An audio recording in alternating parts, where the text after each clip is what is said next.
The Spirit Level: Why Greater Equality Makes Societies Stronger, by Richard Wilkinson and Kate Pickett. Narrated by Clive Chafer. Copyright 2009 by Richard Wilkinson and Kate Pickett. Forward copyright 2010 by Robert B. Reich. This unabridged audiobook is published by arrangement with Bloomsbury, USA, and was produced in the year 2011 by Tantor Media Incorporated, which holds the copyright thereto. This audiobook is packaged with bonus material, which has been included on each audio and MP3 CD. If you downloaded this audiobook in a digital format, please refer to www.tantor.com, keyword Spirit Level, and click on PDF Extra to access these images. Forward. Robert B. Reich, Professor of Public Policy, University of California, former U.S. Secretary of Labor. Most American families are worse off today than they were 3 decades ago. The Great Recession of 2008-2009 destroyed the value of their homes, undermined their savings, and too often left them without jobs. But even before the Great Recession began, most Americans had gained little from the economic expansion that began almost 3 decades before. Today, the Great Recession notwithstanding, the U.S. economy is far larger than it was in 1980. But where has all the wealth gone? Mostly to the very top. The latest data shows that by 2007, America's top 1% of earners received 23% of the nation's total income, almost triple their 8% share in 1980. This rapid trend toward inequality in America marks a significant reversal of the move toward income equality that began in the early part of the 20th century and culminated during the middle decades of the century. Yet inequality has not loomed large as a political issue. Even Barack Obama's modest proposal to return income tax rates to where they stood in the 1990s prompted his 2008 Republican opponents to call him a socialist who wanted to spread the wealth. Once president, Obama's even more modest proposal to limit the income tax deductions of the wealthy in order to pay for health care for all met fierce resistance from a democratically controlled Congress. If politicians have failed to grapple with the issue of inequality, few scholars have done better. Philosophers have had little to say on the subject. Some who would tax the rich to help the poor frame their arguments as utilitarian. Taking $100 from a rich person and giving it to a poor person would diminish the rich person's happiness only slightly, they argue, but greatly increase the happiness of the poor person. Others ground their arguments in terms of hypothetical consent. John Rawls defends redistribution on the grounds that most people would be in favor of it if they had no idea what their income would otherwise be. Nor have economists, whom we might expect to focus attention on such a dramatic trend, expressed much concern about widening inequality. For the most part, economists concern themselves with efficiency and growth. In fact, some of them argue that wide inequality is a necessary if not inevitable consequence of a growing economy. A few worry that it cuts off opportunities among the children of the poor for productive lives, but whether to distribute wealth more equally, or what might be gained from doing so, is a topic all but ignored by today's economic researchers. It has taken 2 experts from the field of public health to deliver a major study of the effects of inequality on society. Though Richard Wilkinson and Kate Pickett are British, their research explores the United States in depth, and their work is an important contribution to the debate our country needs. The Spirit Level looks at the negative social effects of wide inequality, among them more physical and mental illness not only among those at the lower ranks but even those at the top of the scale. The authors find, not surprisingly, that where there are great disparities in wealth, there are heightened levels of social distrust.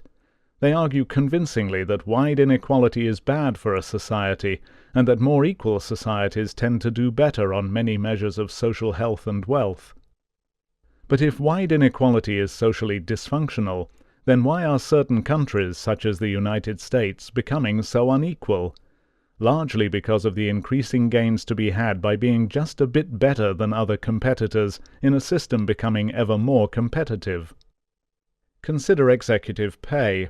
During the 1950s and 60s, CEOs of major American companies took home about 25 to 30 times the wages of the typical worker. After the 1970s, the two pay scales diverged. In 1980, the big company CEO took home roughly 40 times. By 1990, it was 100 times. By 2007, just before the Great Recession, CEO pay packages had ballooned to about 350 times what the typical worker earned. Recent supports suggest that the upward trajectory of executive pay, temporarily stopped by the economic meltdown, is on the verge of continuing. To make the comparison especially vivid, in 1968 the CEO of General Motors, then the largest company in the United States, took home around 66 times the pay and benefits of the typical GM worker at the time. In 2005, the CEO of Walmart, by then the largest U.S. company, took home 900 times the pay and benefits of the typical Walmart worker. What explains this trajectory? Have top executives become greedier? Have corporate boards grown less responsible? Are CEOs more crooked? Are investors more docile? Is Wall Street more tractable? There's no evidence to support any of these theories. Here's a simpler explanation. 40 years ago, everyone's pay in a big company, even pay at the top, was affected by bargains struck among big business, big labor, and indirectly government. Big companies and their unions directly negotiated pay scales for hourly workers, while white-collar workers understood that their pay grades were indirectly affected. Large corporations resembled civil service bureaucracies. Top executives in these huge companies had to maintain the goodwill of organized labor. They also had to maintain good relationships with public officials in order to be free to set wages and prices, to obtain regulatory permissions on fares, rates, or licenses, and to continue to secure government contracts. It would have been unseemly of them to draw very high salaries. Since then, competition has intensified. With ever greater ease, rival companies can get access to similar low-cost suppliers from all over the world. They can streamline their operations with the same information technology their competitors use. They can cut their labor force and substitute similar software culled from many of the same vendors. They can just as readily outsource hourly jobs abroad. They can get capital for new investment on much the same terms. They can gain access to distribution channels that are no less efficient, some of them even identical, Walmart or other big-box retailers. They can attract shareholders by showing even slightly better performance or the promise of it. The dilemma facing so many companies is therefore how to beat rivals. Even a small advantage can make a huge difference to the bottom line. In economic terms, CEOs have become less like top bureaucrats and more like Hollywood celebrities or star athletes who take a share of the house. Hollywood's most popular celebrities now pull in around 15% of whatever the studios take in at the box office, and athletes are also getting a growing portion of sales. As the New Yorker's James Surowiecki has reminded us, Mickey Mantle earned $60,000 in 1957. Carlos Beltran made $15 million in 2005. Even adjusting for inflation, Beltran got 40 times as much as Mantle. Clark Gable earned $100,000 a picture in the 1940s, which translates into roughly $800,000 today. Tom Hanks, by contrast, makes closer to $20 million per film. Movie studios and baseball teams find it profitable to pay these breathtaking sums because they're still relatively small compared to the money these stars bring in and the profits they generate. Today's big companies are paying their CEOs mammoth sums for much the same reason. In the world of finance, the numbers are yet greater. Top investment bankers and traders take home even more than CEOs or most Hollywood stars. For the managers of 26 major hedge funds, the average take-home pay in 2005 was $363 million, a 45% increase over their average earnings the year before. The Wall Street meltdown took its toll on some of these hedge funds and their managers, but by the end of 2009, many were back. This economic explanation for these startling levels of pay does not justify them socially or morally. It only means that in our roles as consumers and investors, we implicitly think CEOs, star athletes, and Hollywood celebrities are worth it. As citizens, though, most of us disapprove. Polls continue to show that a great majority of Americans believe CEOs are overpaid and that inequality of income and wealth is a large problem. In short, our nation's wealth is becoming even more concentrated at the top. It has become the financial equivalent of hydrodynamics. Large streams of income create even larger pools of wealth. The family of Walmart founder Sam Walton has a combined fortune estimated to be about $90 billion. In 2005, Bill Gates was worth $46 billion, Warren Buffett $44 billion. By contrast, the combined wealth of the bottom 40% of the United States population that year, some 120 million people, was estimated to be around $95 billion. Here again, the Great Recession of 2008 to 2009 took a toll. Some of these billionaires' fortunes were whittled down by 20 to 40%, but even then they remained immense.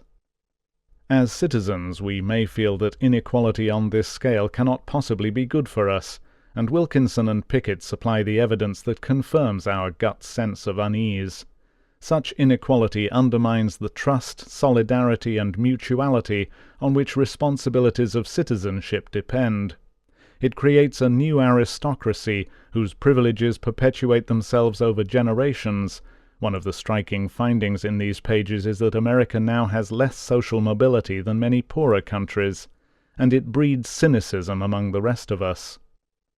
This is not to say that the super-rich are at fault. By and large, the market is generating these outlandish results. But the market is a creation of public policies, and public policies, as the authors make clear, can reorganize the market to reverse these trends. The spirit level shows why the effort to do so is a vital one for the health of our society. Berkeley, California, July 2009. Preface. People usually exaggerate the importance of their own work, and we worry about claiming too much. But this book is not just another set of nostrums and prejudices about how to put the world to rights. The work we describe here comes out of a very long period of research, over 50 person years between us, devoted initially to trying to understand the causes of the big differences in life expectancy, the health inequalities, between people at different levels in the social hierarchy in modern societies. The focal problem initially was to understand why health gets worse at every step down the social ladder, so that the poor are less healthy than those in the middle, who in turn are less healthy than those further up. Like others who work on the social determinants of health, our training in epidemiology means that our methods are those used to trace the causes of diseases in populations, trying to find out why one group of people gets a particular disease while another group doesn't, or to explain why some disease is becoming more common. The same methods can, however, also be used to understand the causes of other kinds of problems, not just health. Just as the term evidence-based medicine is used to describe current efforts to ensure that medical treatment is based on the best scientific evidence of what works and what does not, we thought of calling this book evidence-based politics. The research which underpins what we describe comes from a great many research teams in different universities and research organizations. Replicable methods have been used to study observable and objective outcomes, and peer-reviewed research reports have been published in academic scientific journals. This does not mean that there is no guesswork. Results always have to be interpreted, but there are usually good reasons for favoring one interpretation over another. Initial theories and expectations are often called into question by later research findings which make it necessary to think again. We would like to take you on the journey we have traveled, signposted by crucial bits of evidence and leaving out only the various cul-de-sacs and wrong turnings that wasted so much time to arrive at a better understanding of how we believe it is possible to improve the quality of life for everyone in modern societies. We shall set out the evidence and our reasons for interpreting it the way we do, so that you can judge for yourself. At an intuitive level, people have always recognized that inequality is socially corrosive, but there seemed little reason to think that levels of inequality in developed societies differed enough to expect any measurable effects. The reasons which first led one of us to look for effects seem now largely irrelevant to the striking picture which has emerged. Many discoveries owe as much to luck as judgment. The reason why the picture we present has not been put together until now is probably that much of the data has only become available in recent years. With internationally comparable information not only on incomes and income distribution, but also on different health and social problems, it could only have been a matter of time before someone came up with findings like ours. The emerging data have allowed us and other researchers to analyze how societies differ, to discover how one factor is related to another, and to test theories more rigorously. It is easy to imagine that discoveries are more rapidly accepted in the natural than in the social sciences, as if physical theories are somehow less controversial than theories about the social world. But the history of the natural sciences is littered with painful personal disputes, which started off as theoretical disagreements, but often lasted for the rest of people's lives. Controversies in the natural sciences are usually confined to the experts. Most people do not have strong views on rival theories in particle physics, but they do have views on how society works. Social theories are partly theories about ourselves. Indeed, they might almost be regarded as part of our self-awareness or self-consciousness of societies. While natural scientists do not have to convince individual cells or atoms to accept their theories, social theorists are up against a plethora of individual views and powerful vested interests. In 1847, Ignaz Semmelweis discovered that if doctors washed their hands before attending women in childbirth, it dramatically reduced deaths from puerperal fever. But before his work could have much benefit, he had to persuade people, principally his medical colleagues, to change their behavior. His real battle was not his initial discovery, but what followed from it. His views were ridiculed, and he was driven eventually to insanity and suicide.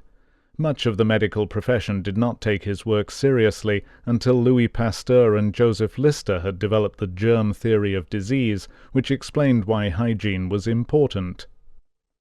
We live in a pessimistic period. As well as being worried by the likely consequences of global warming, it is easy to feel that many societies are, despite their material success, increasingly burdened by their social failings. If correct, the theory and evidence set out in this book tells us how to make substantial improvements in the quality of life for the vast majority of the population. Yet unless it is possible to change the way most people see the societies they live in, the theory will be stillborn. Public opinion will only support the necessary political changes if something like the perspective we outline in this book permeates the public mind. We have therefore set up a not-for-profit trust to try to make the kind of evidence set out in the following audiobook better known. Lacking funds and expertise, it is, at the time of writing, scarcely more than a website, www.equalitytrust.org.uk. But we hope at least to suggest that there is a way out of the woods for us all. Note on graphs. Facts from figures. How to look at the graphs in this book. Most of the graphs that we use in this book are charts linking income equality to different health and social problems. They show relationships either 1. Internationally, comparing rich countries, or 2. In the USA, comparing different states. In all of these graphs we put income equality along the horizontal line at the bottom, the x-axis, so societies with low levels of inequality are to the left, and societies with high levels of inequality are towards the right of the graph. The different health and social outcomes are shown on the vertical line, the y-axis, on the left side of the graph. On most of the graphs there are two features. First, there is a scatter of points, either of rich countries or of US states, so that listeners can see exactly how each society compares to others. Second, there is a line called a regression line, which shows the best fit relationship between income inequality and the outcome on that graph. This line is not chosen by us, but is calculated by statistical software to give the line which best fits the trend through the data points. It is also possible to calculate how unlikely it is that the pattern we see could result from chance alone. We have only included a best fit line through the points if the relationship would be very unlikely to occur by chance. When a graph has no best fit line, it means that there is no evidence of a relationship. If the line slopes steeply upwards from left to right, it shows that the health or social outcome becomes more common in more unequal societies. This pattern tends to occur with problems that we think of as bad, such as violence. If the line slopes steeply downwards from left to right, it shows that the health or social outcome is much less common in more unequal societies. We see this pattern for things that we think of as good, such as trust. A wider scatter of points on the graph means that there are other important influences on the outcome.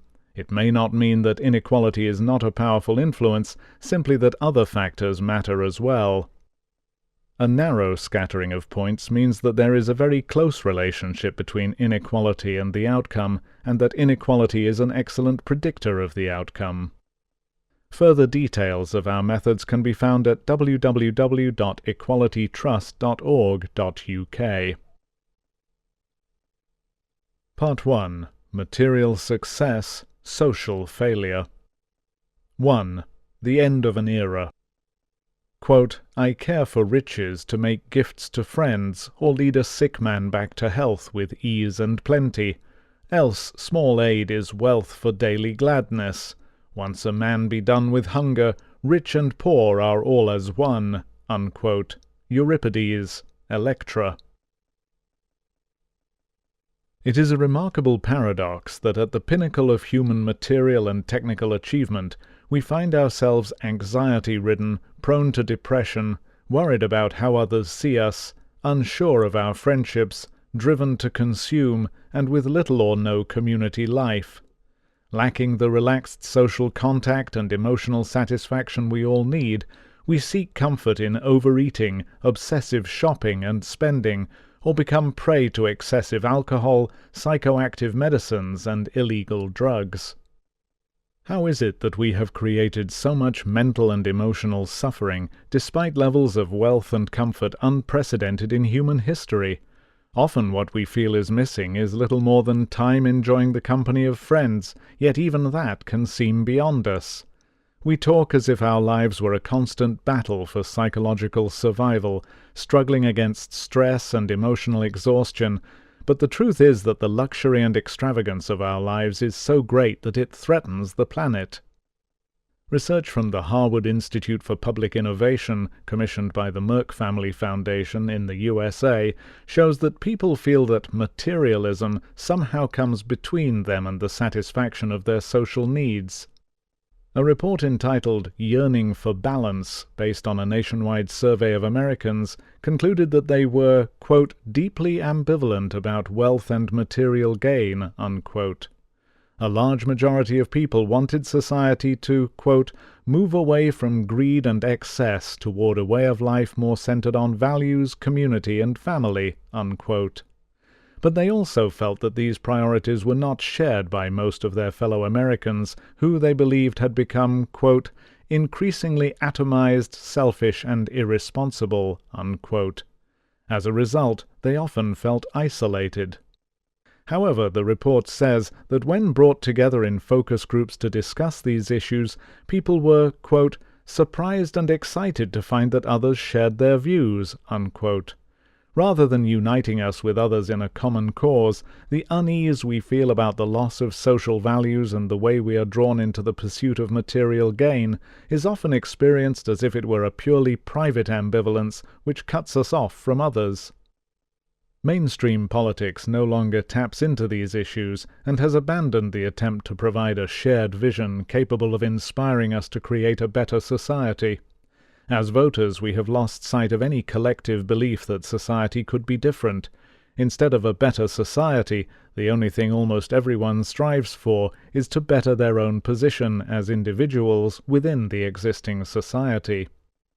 The contrast between the material success and social failure of many rich countries is an important signpost.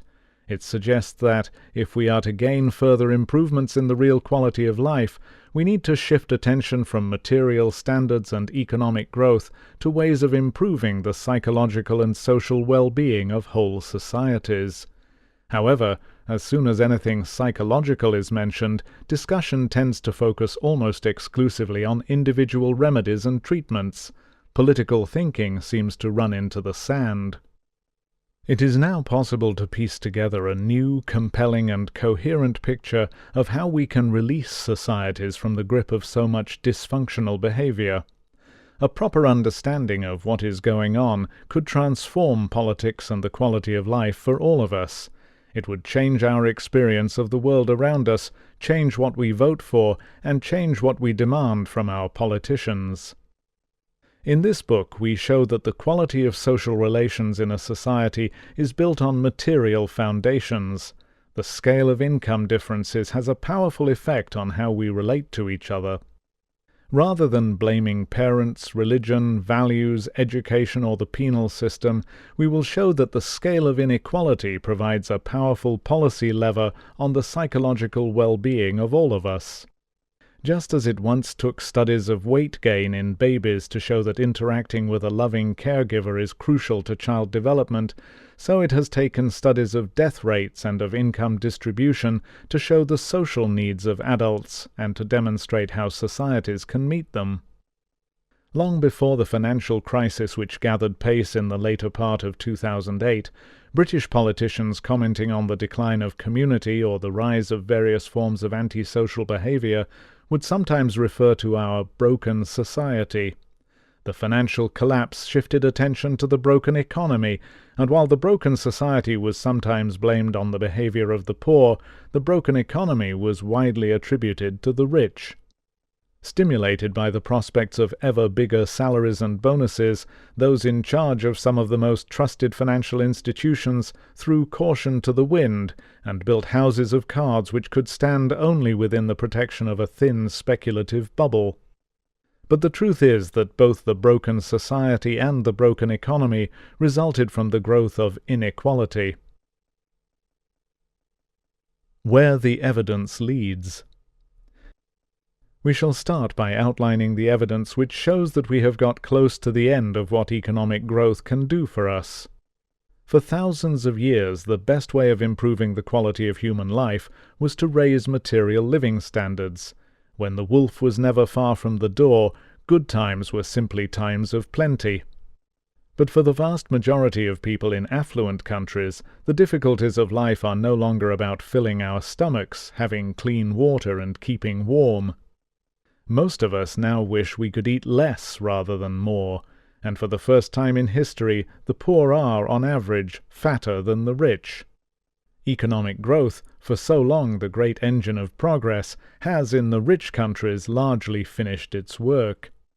Not only have measures of well-being and happiness ceased to rise with economic growth, but as affluent societies have grown richer, there have been long-term rises in rates of anxiety, depression, and numerous other social problems. The populations of rich countries have got to the end of a long historical journey. The course of the journey we have made can be seen in Figure 1.1. It shows the trends in life expectancy in relation to gross national income per head in countries at various stages of economic development. Among poorer countries, life expectancy increases rapidly during the early stages of economic development, but then, starting among the middle-income countries, the rate of improvement slows down. As living standards rise and countries get richer and richer, the relationship between economic growth and life expectancy weakens. Eventually it disappears entirely, and the rising curve in Figure 1.1 becomes horizontal, showing that for rich countries to get richer adds nothing further to their life expectancy. That has already happened in the richest 30 or so countries nearest the top right-hand corner of Figure 1.1. The reason why the curve in Figure 1.1 levels out is not because we have reached the limits of life expectancy. Even the richest countries go on enjoying substantial improvements in health as time goes by. What has changed is that the improvements have ceased to be related to average living standards. With every 10 years that passes, life expectancy among the rich countries increases by between 2 and 3 years. This happens regardless of economic growth, so that a country as rich as the USA no longer does better than Greece or New Zealand, although they are not much more than half as rich. Rather than moving out along the curve in Figure 1.1, what happens as time goes by is that the curve shifts upwards. The same levels of income are associated with higher life expectancy. Looking at the data, you cannot help but conclude that as countries get richer, further increases in average living standards do less and less for health. While good health and longevity are important, there are other components of the quality of life. But just as the relationship between health and economic growth has leveled off, so too has the relationship with happiness. Like health, how happy people are rises in the early stages of economic growth and then levels off. This is a point made strongly by the economist Richard Layard in his book on happiness. Figures on happiness in different countries are probably strongly affected by culture. In some societies, not saying you are happy may sound like an admission of failure, while in another, claiming to be happy may sound self-satisfied and smug. But despite the difficulties, Figure 1.2 shows the happiness curve leveling off in the richest countries in much the same way as life expectancy. In both cases, the important gains are made in the early stages of economic growth, but the richer a country gets, the less getting still richer adds to the population's happiness. In these graphs, the curves for both happiness and life expectancy flatten off at around $25,000 per capita, but there is some evidence that the income level at which this occurs may rise over time. The evidence that happiness levels fail to rise further as rich countries get still richer does not come only from comparisons of different countries at a single point in time, as shown in Figure 1.2. In a few countries, such as Japan, the USA, and Britain, it is possible to look at changes in happiness over sufficiently long periods of time to see whether they rise as a country gets richer. The evidence shows that happiness has not increased even over periods long enough for real incomes to have doubled. The same pattern has also been found by researchers using other indicators of well-being, such as the Measure of Economic Welfare or the Genuine Progress Indicator, which try to calculate net benefits of growth after removing costs like traffic congestion and pollution. So whether we look at health, happiness, or other measures of well-being, there is a consistent picture. In poorer countries, economic development continues to be very important for human well-being. Increases in their material living standards result in substantial improvements both in objective measures of well-being like life expectancy and in subjective ones like happiness. But as nations join the ranks of the affluent developed countries, further rises in income count for less and less. This is a predictable pattern. As you get more and more of anything, each addition to what you have, whether loaves of bread or cars, contributes less and less to your well-being. If you are hungry, a loaf of bread is everything, but when your hunger is satisfied, many more loaves don't particularly help you, and might become a nuisance as they go stale. Sooner or later in the long history of economic growth, countries inevitably reach a level of affluence where diminishing returns set in, and additional income buys less and less additional health, happiness, or well-being. A number of developed countries have now had almost continuous rises in average incomes for over 150 years, and additional wealth is not as beneficial as it once was. The trends in different causes of death confirm this interpretation. It is the diseases of poverty which first decline as countries start to get richer. The great infectious diseases such as tuberculosis, cholera, or measles, which are still common in the poorest countries today, gradually cease to be the most important causes of death. As they disappear, we are left with the so-called diseases of affluence, the degenerative cardiovascular diseases and cancers. While the infectious diseases of poverty are particularly common in childhood and frequently kill even in the prime of life, the diseases of affluence are very largely diseases of later life. One other piece of evidence confirms that the reason why the curves in figures 1.1 and 1.2 level off is because countries have reached a threshold of material living standards after which the benefits of further economic growth are less substantial. It is that the diseases which used to be called the diseases of affluence became the diseases of the poor in affluent societies. Diseases like heart disease, stroke, and obesity used to be more common among the rich. Heart disease was regarded as a businessman's disease, and it used to be the rich who were fat and the poor who were thin. But from about the 1950s onwards, in one developed country after another, these patterns reversed. Diseases which had been most common among the better off in each society reversed their social distribution to become more common among the poor. The environmental limits to growth. At the same time as the rich countries reach the end of the real benefits of economic growth, we have also had to recognize the problems of global warming and the environmental limits to growth.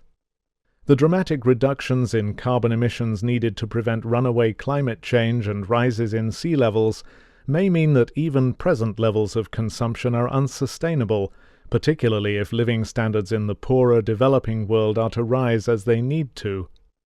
In Chapter 15 we shall discuss the ways in which the perspective outlined in this book fits in with policies designed to reduce global warming. Income differences within and between societies. We are the first generation to have to find new answers to the question of how we can make further improvements to the real quality of human life. What should we turn to, if not to economic growth? One of the most powerful clues to the answer to this question comes from the fact that we are affected very differently by the income differences within our own society from the way we are affected by the differences in average income between one rich society and another. In chapters 4 through 12, we focus on a series of health and social problems like violence, mental illness, teenage births, and educational failure, which within each country are all more common among the poor than the rich. As a result, it often looks as if the effect of higher incomes and living standards is to lift people out of these problems. However, when we make comparisons between different societies, we find that these social problems have little or no relation to levels of average incomes in a society. Take health as an example. Instead of looking at life expectancy across both rich and poor countries as in Figure 1.1, look just at the richest countries. Figure 1.3 shows just the rich countries and confirms that among them some countries can be almost twice as rich as others without any benefit to life expectancy. Yet within any of them, death rates are closely and systematically related to income. Figure 1.4 shows the relation between death rates and income levels within the USA. The death rates are for people in zip code areas classified by the typical household income of the area in which they live. On the right are the richer zip code areas with lower death rates, and on the left are the poorer ones with higher death rates. Although we use American data to illustrate this, similar health gradients of varying steepness run across almost every society. Higher incomes are related to lower death rates at every level in society. Note that this is not simply a matter of the poor having worse health than everyone else. What is so striking about Figure 1.4 is how regular the health gradient is right across society. It is a gradient which affects us all. Within each country, people's health and happiness are related to their incomes. Richer people tend on average to be healthier and happier than poorer people in the same society. But comparing rich countries, it makes no difference whether on average people in one society are almost twice as rich as people in another. What sense can we make of this paradox? that differences in average income or living standards between whole populations or countries don't matter at all, but income differences within those same populations matter very much indeed. There are two plausible explanations. One is that what matters in rich countries may not be your actual income level and living standard, but how you compare with other people in the same society. Perhaps average standards don't matter, and what does is simply whether you are doing better or worse than other people, where you come in the social pecking order. The other possibility is that the social gradient in health shown in Figure 1.4 results not from the effects of relative income or social status on health, but from the effects of social mobility, sorting the healthy from the unhealthy. Perhaps the healthy tend to move up the social ladder, and the unhealthy end up at the bottom. This issue will be resolved in the next chapter. We shall see whether compressing or stretching out the income differences in a society matters. Do more and less equal societies suffer the same overall burden of health and social problems? 2. Poverty or inequality.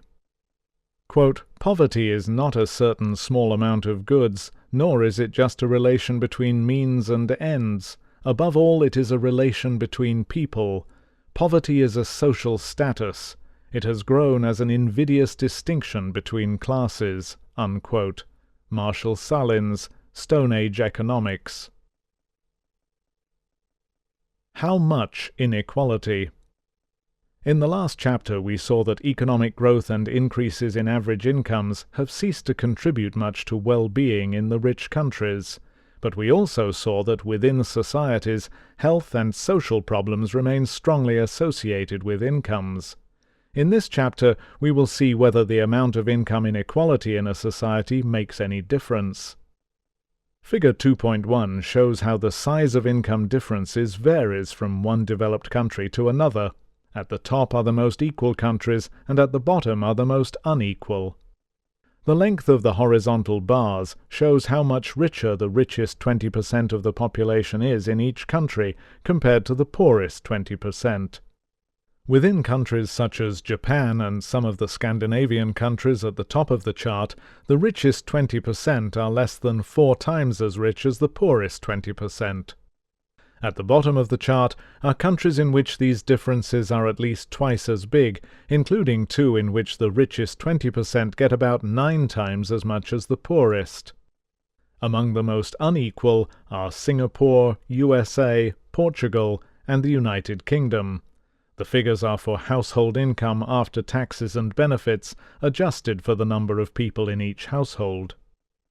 There are lots of ways of measuring income inequality, and they are all so closely related to each other that it doesn't usually make much difference which you use. Instead of the top and bottom 20%, we could compare the top and bottom 10 or 30%, or we could have looked at the proportion of all incomes which go to the poorer half of the population. Typically, the poorest half of the population get something like 20 or 25% of all incomes, and the richest half get the remaining 75 or 80%. Other more sophisticated measures include one called the Gini coefficient. It measures inequality across the whole society rather than simply comparing the extremes. If all income went to one person, maximum inequality, and everyone else got nothing, the Gini coefficient would be equal to 1. If income was shared equally and everyone got exactly the same, perfect equality, the Gini would equal 0. The lower its value, the more equal a society is. The most common values tend to be between 0.3 and 0.5. Another measure of inequality is called the Robin Hood Index, because it tells you what proportion of a society's income would have to be taken from the rich and given to the poor to get complete equality. To avoid being accused of picking and choosing our measures, our approach in this book has been to take measures provided by official agencies rather than calculating our own. We use the ratio of the income received by the top to the bottom 20% whenever we are comparing inequality in different countries. It is easy to understand, and it is one of the measures provided ready-made by the United Nations. When comparing inequality in U.S. states, we use the Gini coefficient. It is the most common measure. it is favored by economists, and it is available from the U.S. Census Bureau. In many academic research papers, we and others have used two different inequality measures in order to show that the choice of measures rarely has a significant effect on results. Does the amount of inequality make a difference? Having got to the end of what economic growth can do for the quality of life and facing the problems of environmental damage, what difference do the inequalities shown in Figure 2.1 make? It has been known for some years that poor health and violence are more common in more unequal societies. However, in the course of our research, we became aware that almost all problems which are more common at the bottom of the social ladder are more common in more unequal societies. It is not just ill health and violence, but also, as we will show in later chapters, a host of other social problems. Almost all of them contribute to the widespread concern that modern societies are, despite their affluence, social failures. To see whether these problems were more common in more unequal countries, we collected internationally comparable data on health and as many social problems as we could find reliable figures for. The list we ended up with included level of trust, mental illness, including drug and alcohol addiction, life expectancy and infant mortality, obesity, children's educational performance, teenage births, homicides, imprisonment rates, social mobility, not available for U.S. states. Occasionally, what appear to be relationships between different things may arise spuriously or by chance. In order to be confident that our findings were sound, we also collected data for the same health and social problems, or as near as we could get to the same, for each of the 50 states of the USA. This allowed us to check whether or not problems were consistently related to inequality in these two independent settings. As Lyndon Johnson said, quote, "America is not merely a nation, but a nation of nations," unquote. To present the overall picture, we have combined all the health and social problem data for each country and separately for each U.S. state to form an index of health and social problems for each country and U.S. state. Each item in the indexes carries the same weight.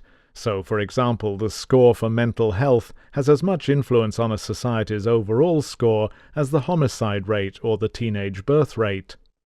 The result is an index showing how common all these health and social problems are in each country and each U.S. state. Things such as life expectancy are reverse scored, so that on every measure higher scores reflect worse outcomes. When looking at the figures, the higher the score on the index of health and social problems, the worse things are. We start by showing in Figure 2.2 that there is a very strong tendency for ill health and social problems to occur less frequently in the more equal countries. With increasing inequality, to the right on the horizontal axis, the higher is the score on our index of health and social problems. Health and social problems are indeed more common in countries with bigger income inequalities. The two are extraordinarily closely related. Chance alone would almost never produce a scatter in which countries lined up like this.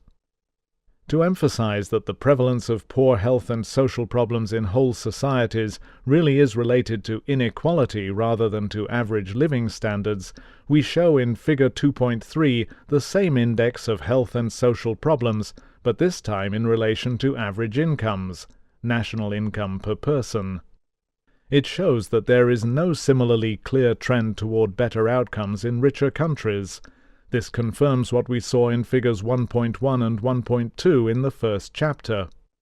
However, as well as knowing that health and social problems are more common among the less well-off within each society, as shown in Figure 1.4, we now know that the overall burden of these problems is much higher in more unequal societies.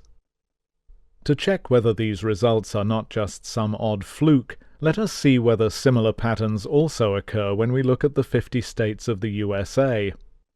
We were able to find data on almost exactly the same health and social problems for U.S. states as we used in our international index. Figure 2.4 shows that the index of health and social problems is strongly related to the amount of inequality in each state, while Figure 2.5 shows that there is no clear relation between it and average income levels. The evidence from the USA confirms the international picture. The position of the US in the international graph, Figure 2.2, shows that the high average income level in the US as a whole does nothing to reduce its health and social problems relative to other countries. We should note that part of the reason why our index combining data for 10 different health and social problems is so closely related to inequality is that combining them tends to emphasize what they have in common and downplays what they do not. In chapters 4 to 12, we will examine whether each problem taken on its own is related to inequality, and will discuss the various reasons why they might be caused by inequality. This evidence cannot be dismissed as some statistical trick done with smoke and mirrors. What the close fit shown in Figure 2.2 suggests is that a common element related to the prevalence of all these health and social problems is indeed the amount of inequality in each country. All the data come from the most reputable sources, from the World Bank, the World Health Organization, the United Nations, and the Organization for Economic Cooperation and Development, OECD, and others. Could these relationships be the result of some unrepresentative selection of problems? To answer this, we also used the Index of Child Well-Being in Rich Countries, compiled by the United Nations Children's Fund, UNICEF. It combines 40 different indicators covering many different aspects of child well-being. We removed the measure of child relative poverty from it because it is by definition closely related to inequality. Figure 2.6 shows that child well-being is strongly related to inequality, and Figure 2.7 shows that it is not at all related to average income in each country. Social gradients. As we mentioned at the end of the last chapter, there are perhaps two widespread assumptions as to why people nearer the bottom of society suffer more problems. Either the circumstances people live in cause their problems, or people end up nearer the bottom of society because they are prone to problems which drag them down. The evidence we have seen in this chapter puts these issues in a new light.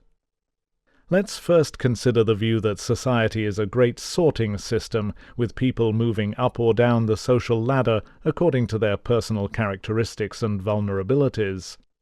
While things such as having poor health, doing badly at school, or having a baby when still a teenager all load the dice against your chances of getting up the social ladder, sorting alone does nothing to explain why more unequal societies have more of all these problems than less unequal ones. Social mobility may partly explain whether problems congregate at the bottom, but not why more unequal societies have more problems overall.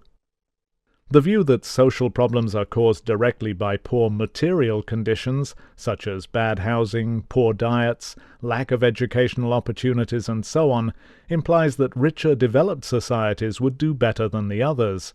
But this is a long way from the truth. Some of the richest countries do worst. It is remarkable that these measures of health and social problems in the two different settings, and of child well-being among rich countries, all tell so much the same story. The problems in rich countries are not caused by the society not being rich enough, or even by being too rich, but by the scale of material differences between people within each society being too big. What matters is where we stand in relation to others in our own society. Of course, a small proportion of the least well-off people, even in the richest countries, sometimes find themselves without enough money for food. However, surveys of the 12.6% of Americans living below the federal poverty line, an absolute income level rather than a relative standard such as half the average income, show that 80% of them have air conditioning, almost 75% own at least one car or truck, and around 33% have a computer, a dishwasher, or a second car. What this means is that when people lack money for essentials such as food, it is usually a reflection of the strength of their desire to live up to the prevailing standards. You may, for instance, feel it more important to maintain appearances by spending on clothes while stinting on food. We knew of a young man who was unemployed and had spent a month's income on a new mobile phone because he said girls ignored people who hadn't got the right stuff. As Adam Smith emphasized, it is important to be able to present oneself creditably in society without the shame and stigma of apparent poverty. However, just as the gradient in health ran right across society from top to bottom, the pressures of inequality and of wanting to keep up are not confined to a small minority who are poor. Instead, the effects are, as we shall see, widespread in the population. Different problems, common roots. The health and social problems which we have found to be related to inequality tend to be treated by policymakers as if they were quite separate from one another, each needing separate services and remedies. We pay doctors and nurses to treat ill health, police and prisons to deal with crime, remedial teachers and educational psychologists to tackle educational problems, and social workers, drug rehabilitation units, psychiatric services and health promotion experts to deal with a host of other problems. These services are all expensive, and none of them is more than partially effective. For instance, differences in the quality of medical care have less effect on people's life expectancy than social differences in their risks of getting some life-threatening disease in the first place. And even when the various services are successful in stopping someone reoffending, in curing a cancer, getting someone off drugs, or dealing with educational failure, we know that our societies are endlessly recreating these problems in each new generation. Meanwhile, all these problems are most common in the most deprived areas of our society, and are many times more common in more unequal societies. What does income inequality tell us? Before proceeding in the following chapters to look at how the scale of income differences may be related to other problems, we should say a few words about what we think income differences tell us about a society. Human beings have lived in every kind of society, from the most egalitarian prehistoric hunting and gathering societies to the most plutocratic dictatorships. Although modern market democracies fall into neither of those extremes, it is reasonable to assume that there are differences in how hierarchical they are. We believe that this is what income inequality is measuring. Where income differences are bigger, social distances are bigger, and social stratification more important. It would be nice to have lots of different indicators of the scale of hierarchy in different countries, to be able to compare inequalities not only in income, but also in wealth, education, and power. It would also be interesting to see how they are related to social distances, to indicators of status like people's choice of clothes, music, and films, or to the importance of hierarchy and position. While additional measures which can be compared between countries might become available in the future, at the moment we must rely simply on income inequality. But what is perhaps surprising is how much this measure tells us even on its own. There are two important reasons for interpreting income inequality in this way. The first pointer is that only the health and social problems which have strong social class gradients, becoming more common further down the social hierarchy, are more common in more unequal societies. This seems to be a general phenomenon. The steeper the social gradient a problem has within society, the more strongly it will be related to inequality. This not only applies to each problem, to teenage birth rates or to children doing badly at school, for example, it looks as if it also applies to sex differences in the same problem. The reason why women's obesity rates turn out, as we shall see, to be more closely related to inequality than men's, seems to be that the social gradient in obesity is steeper among women than men. Health problems such as breast cancer, which are not usually more common among the less well-off, are unrelated to inequality. The other pointer which suggests that income inequality reflects how hierarchical societies are became clear when we reviewed nearly 170 academic papers reporting different pieces of research on the relationship between income inequality and health. The size of the areas over which researchers had measured inequality varied substantially.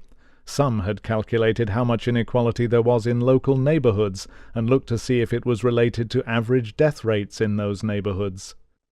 Others had used whole towns and cities as the units in which inequality and health were measured. Still others had looked at regions and states, or done international studies comparing whole countries. When we reviewed all this research, a clear pattern emerged.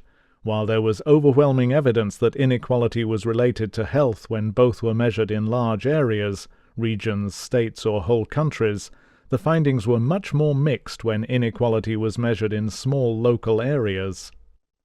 This makes perfect sense if we think about why health tends to be worse in more deprived local areas. What marks out the neighborhoods with poor health, where life expectancy may be as much as 10 years shorter than in the healthiest neighborhoods, is not of course the inequality within them. It is instead that they are unequal or deprived in relation to the rest of society. What matters is the extent of inequality right across society. We concluded that, rather than telling us about some previously unknown influence on health or social problems, the scale of income differences in a society was telling us about the social hierarchy across which gradients in so many social outcomes occur. Because gradients in health and social problems reflect social status differences in culture and behavior, it looks as if material inequality is probably central to those differences. We should perhaps regard the scale of material inequalities in a society as providing the skeleton or framework round which class and cultural differences are formed. Over time, crude differences in wealth gradually become overlaid by differences in clothing, aesthetic taste, education, sense of self, and all the other markers of class identity. Think, for instance, of how the comparatively recent emergence of huge income differences in Russia will come to affect its class structure.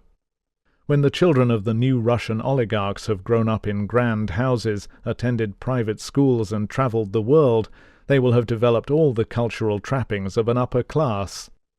A British conservative politician was famously described by another as someone who, quote, had to buy his own furniture, unquote. Although there has always been prejudice against the nouveau riche, wealth does not remain new forever.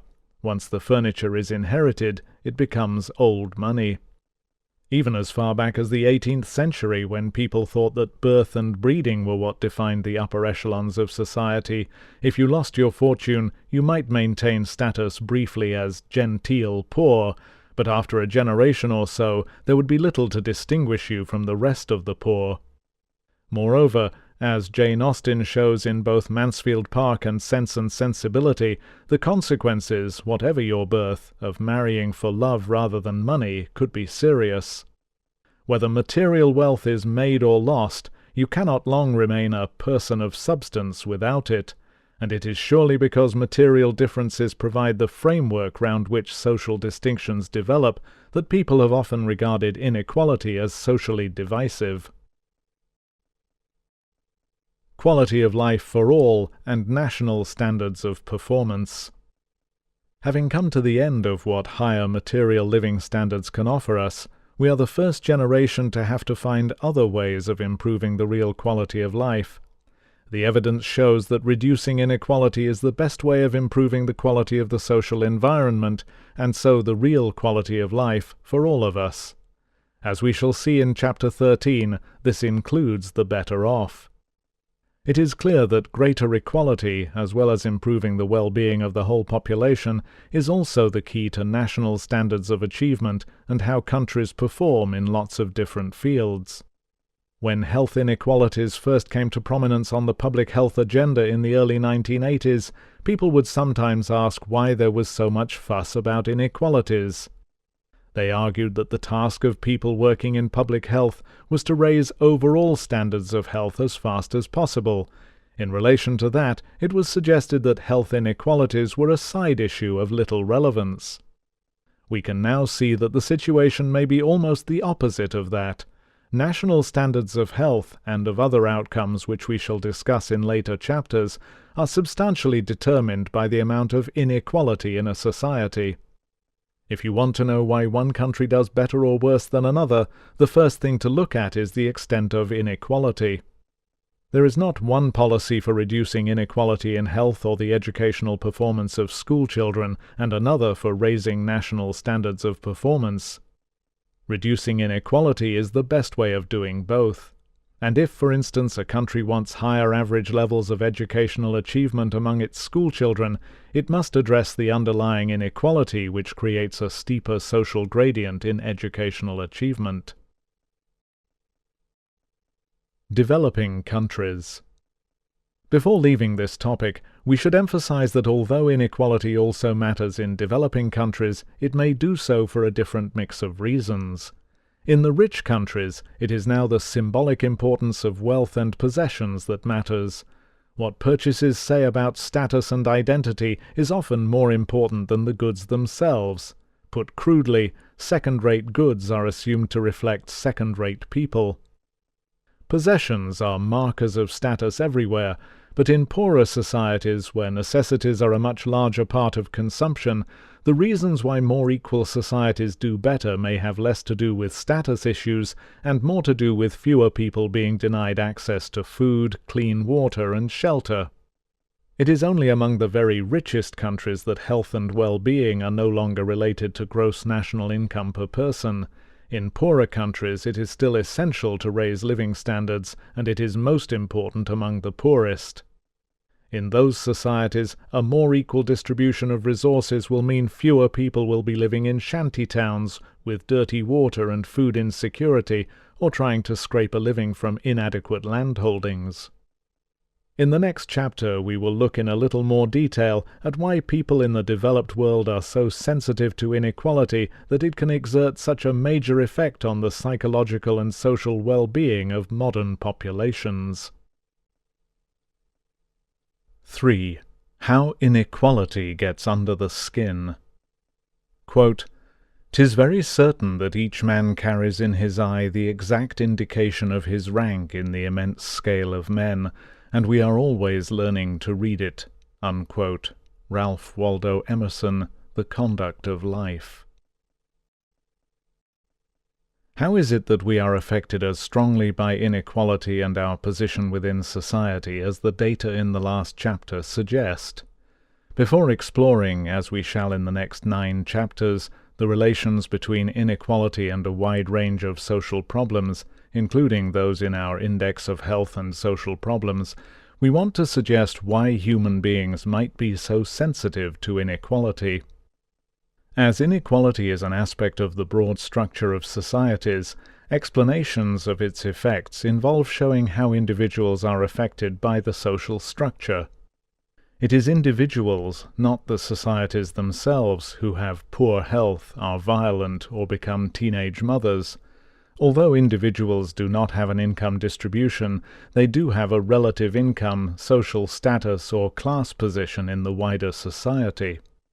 So in this chapter we will show the ways in which our individual sensitivity to the wider society explains why living in more unequal societies might have such profound effects. To understand our vulnerability to inequality means discussing some of our common psychological characteristics. Too often when we speak or write about these issues, people misinterpret our purpose. We are not suggesting that the problem is a matter of individual psychology, or that it is really people's sensitivity rather than the scale of inequality that should be changed. The solution to problems caused by inequality is not mass psychotherapy aimed at making everyone less vulnerable. The best way of responding to the harm done by high levels of inequality would be to reduce inequality itself. Rather than requiring anti-anxiety drugs in the water supply or mass psychotherapy, what is most exciting about the picture we present is that it shows that reducing inequality would increase the well-being and quality of life for all of us. Far from being inevitable and unstoppable, the sense of deterioration in social well-being and the quality of social relations in society is reversible. Understanding the effects of inequality means that we suddenly have a policy handle on the well-being of whole societies. The powerful mechanisms which make people sensitive to inequality cannot be understood in terms either of social structure or of individual psychology alone. Individual psychology and societal inequality relate to each other like lock and key. One reason why the effects of inequality have not been properly understood before is because of a failure to understand the relationship between them. The rise in anxiety. Given the unprecedented material comfort and physical convenience of modern societies, it might seem sensible to be skeptical of the way everyone talks of stress as if life was barely survivable. However, Jean Twenge, a psychologist at San Diego State University, has put together impressive evidence that we really are much more anxious than we used to be. By reviewing the large number of studies of anxiety levels in the population carried out at different dates, she has documented very clear trends.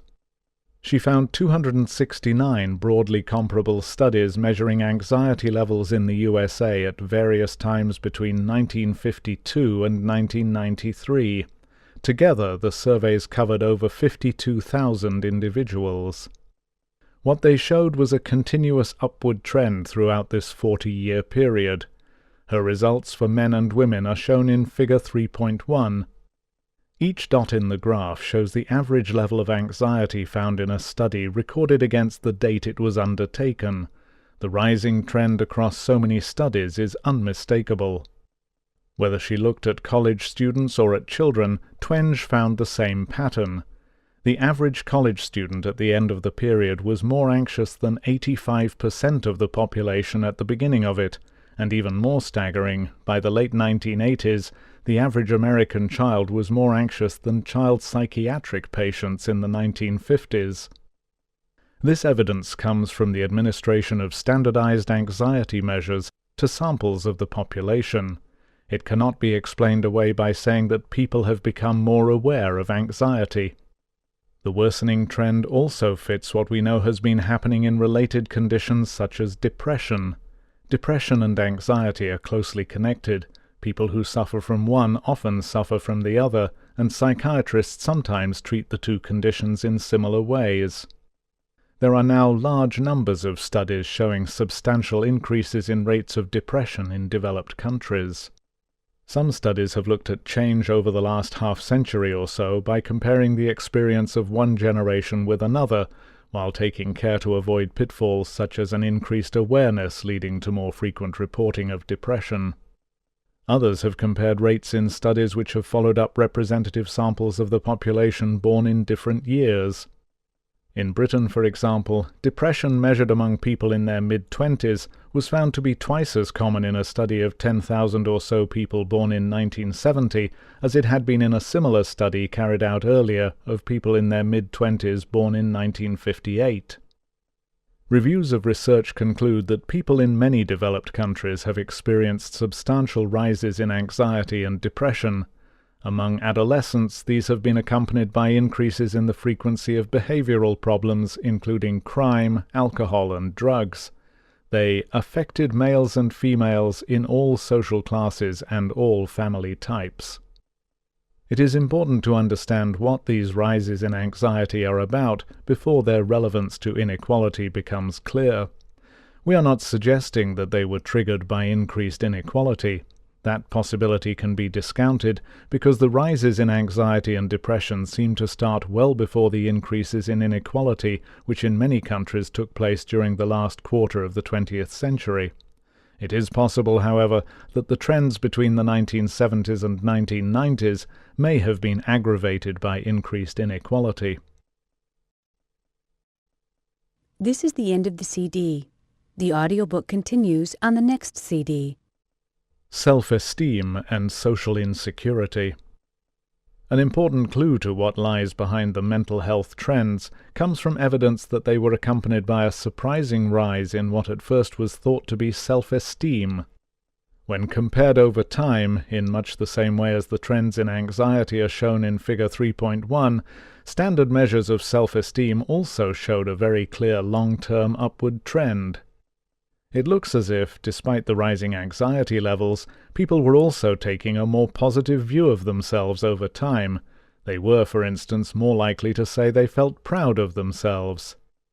They were more likely to agree with statements such as, "I am a person of worth." And they seemed to have put aside self-doubts and feelings that they were useless or no good at all. Twenge says that in the 1950s only 12% of teenagers agreed with the statement, "I am an important person," but by the late 1980s this proportion had risen to 80%. So what could have been going on? People becoming much more self-confident doesn't seem to fit with them also becoming much more anxious and depressed. The answer turns out to be a picture of increasing anxieties about how we are seen and what others think of us, which has in turn produced a kind of defensive attempt to shore up our confidence in the face of those insecurities. The defense involves a kind of self-promoting insecure egotism, which is easily mistaken for high self-esteem. This might seem like a difficult set of issues to pin down, particularly as we are talking about general trends in whole populations. But let us look briefly at the evidence which has accumulated since the self-esteem movement of the 1980s, which shows what has been happening. Over the years, many research groups looking at individual differences in self-esteem at a point in time, rather than at trends in population averages over time, began to notice two categories of people who came out with high scores. In one category, high self-esteem went with positive outcomes and was associated with happiness, confidence, being able to accept criticism, an ability to make friends, and so on. But as well as positive outcomes, studies repeatedly found that there was another group who scored well on self-esteem measures. They were people who showed tendencies to violence, to racism, who were insensitive to others and were bad at personal relationships. The task was then to develop psychological tests which could distinguish between people with a healthy and those with an unhealthy kind of self-esteem. The healthier kind seemed to center on a fairly well-founded sense of confidence, with a reasonably accurate view of one's strengths in different situations and an ability to recognize one's weaknesses. The other seemed to be primarily defensive and involved a denial of weaknesses, a kind of internal attempt to talk oneself up and maintain a positive sense of oneself in the face of threats to self-esteem. It was, and is, therefore, fragile, like whistling in the dark, and reacts badly to criticism. People with insecure high self-esteem tend to be insensitive to others, and to show an excessive preoccupation with themselves, with success, and with their image and appearance in the eyes of others. This unhealthy high self-esteem is often called threatened egotism, insecure high self-esteem, or narcissism. During the comparatively short time over which data are available to compare trends in narcissism without getting it mixed up with real self-esteem, Twenge has shown a rising trend.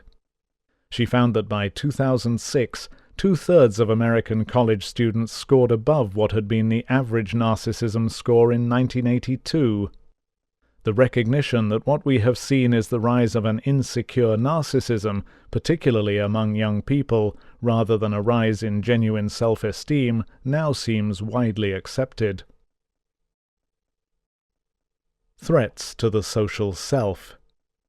So the picture of self-esteem rising along with anxiety levels isn't true. It is now fairly clear that the rises in anxiety have been accompanied by rising narcissism, and that the two have common roots. Both are caused by an increase in what has been called social evaluative threat. There are now good pointers to the main sources of stress in modern societies. As living with high levels of stress is now recognized as harmful to health, researchers have spent a lot of time trying to understand both how the body responds to stress and what the most important sources of stress are in society at large. Much of the research has been focused on a central stress hormone called cortisol, which can be easily measured in saliva or blood. Its release is triggered by the brain, and it serves to prepare us physiologically for dealing with potential threats and emergencies. There have now been numerous experiments in which volunteers have been invited to come into a laboratory to have their salivary cortisol levels measured while being exposed to some situation or task designed to be stressful. Different experiments have used different stressors. Some have tried asking volunteers to do a series of arithmetic problems, sometimes publicly comparing results with those of others. Some have exposed them to loud noises, or asked them to write about an unpleasant experience, or filmed them while doing a task. Because so many different kinds of stressor have been used in these experiments, Sally Dickerson and Margaret Kemeny, both psychologists at the University of California, Los Angeles, realized that they could use the results of all these experiments to see what kinds of stressors most reliably caused people's cortisol levels to rise. They collected findings from 208 published reports of experiments in which people's cortisol levels were measured while they were exposed to an experimental stressor.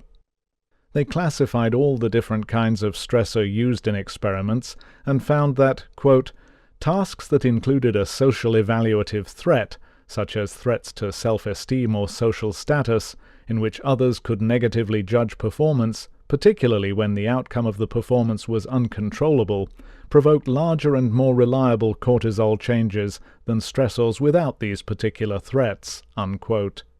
Indeed, they suggested that, quote, human beings are driven to preserve the social self and are vigilant to threats that may jeopardize their social esteem or status, unquote. Social evaluative threats were those which created the possibility for loss of esteem. They typically involved the presence of an evaluative audience in the experiment, a potential for negative social comparison, such as scoring worse than someone else, or having your performance videoed or recorded, so creating the potential for later evaluation. The highest cortisol responses came when a social evaluative threat was combined with a task in which participants could not avoid failure, for instance because the task was designed to be impossible, or because there was too little time, or they were simply told they were failing however they performed. The finding that social evaluative threats are the stressors which get to us most powerfully fits well with the evidence of rising anxiety accompanied by a narcissistic defense of an insecure self-image. As Dickerson and Kemeny say, the social self which we try to defend, quote, reflects one's esteem and status and is largely based on others' perception of one's worth, unquote. A quite separate strand of health research corroborates and fills out this picture. One of the most important recent developments in our understanding of the factors exerting a major influence on health in rich countries has been the recognition of the importance of psychological stress. We will outline in Chapter 6 how frequent and/or prolonged stress affects the body, influencing many physiological systems, including the immune and cardiovascular systems. But what matters to us in this chapter is that the most powerful sources of stress affecting health seem to fall into three intensely social categories: low social status, lack of friends, and stress in early life. All have been shown in many well-controlled studies to be seriously detrimental to health and longevity. Much the most plausible interpretation of why these keep cropping up as markers for stress in modern societies is that they all affect, or reflect, the extent to which we do or do not feel at ease and confident with each other. Insecurities which can come from a stressful early life have some similarities with the insecurities which can come from low social status, and each can exacerbate the effects of the other. Friendship has a protective effect because we feel more secure and at ease with friends. Friends make you feel appreciated, they find you good company, enjoy your conversation, they like you. If, in contrast, we lack friends and feel avoided by others, then few of us are thick-skinned enough not to fall prey to self-doubts, to worries that people find us unattractive and boring, that they think we are stupid or socially inept. Pride, shame, and status. The psychoanalyst Alfred Adler said, quote, "To be human means to feel inferior," unquote. Perhaps he should have said, "To be human means being highly sensitive about being regarded as inferior." Our sensitivity to such feelings makes it easy to understand the contrasting effects of high and low social status on confidence. How people see you matters. While it is of course possible to be upper class and still feel totally inadequate, or to be lower class and full of confidence, in general, the further up the social ladder you are, the more help the world seems to give you in keeping the self-doubts at bay. If the social hierarchy is seen, as it often is, as if it were a ranking of the human race by ability, then the outward signs of success or failure, the better jobs, higher incomes, education, housing, car and clothes, all make a difference. It's hard to disregard social status, because it comes so close to defining our worth and how much we are valued. To do well for yourself or to be successful is almost synonymous with moving up the social ladder. Higher status almost always carries connotations of being better, superior, more successful, and more able. If you don't want to feel small, incapable, looked down on, or inferior, it is not quite essential to avoid low social status, but the further up the social ladder you are, the easier it becomes to feel a sense of pride, dignity, and self-confidence. Social comparisons increasingly show you in a positive light, whether they are comparisons of wealth, education, job status, where you live, holidays, or any other markers of success.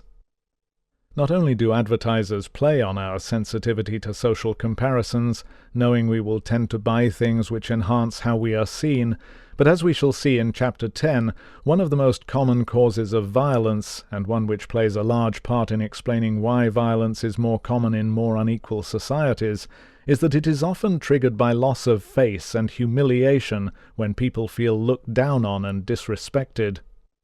By playing on our fears of being seen as of less worth, advertisers may even contribute to the level of violence in a society. It was Thomas Sheff, emeritus professor of sociology at the University of California, Santa Barbara, who said that shame was the social emotion.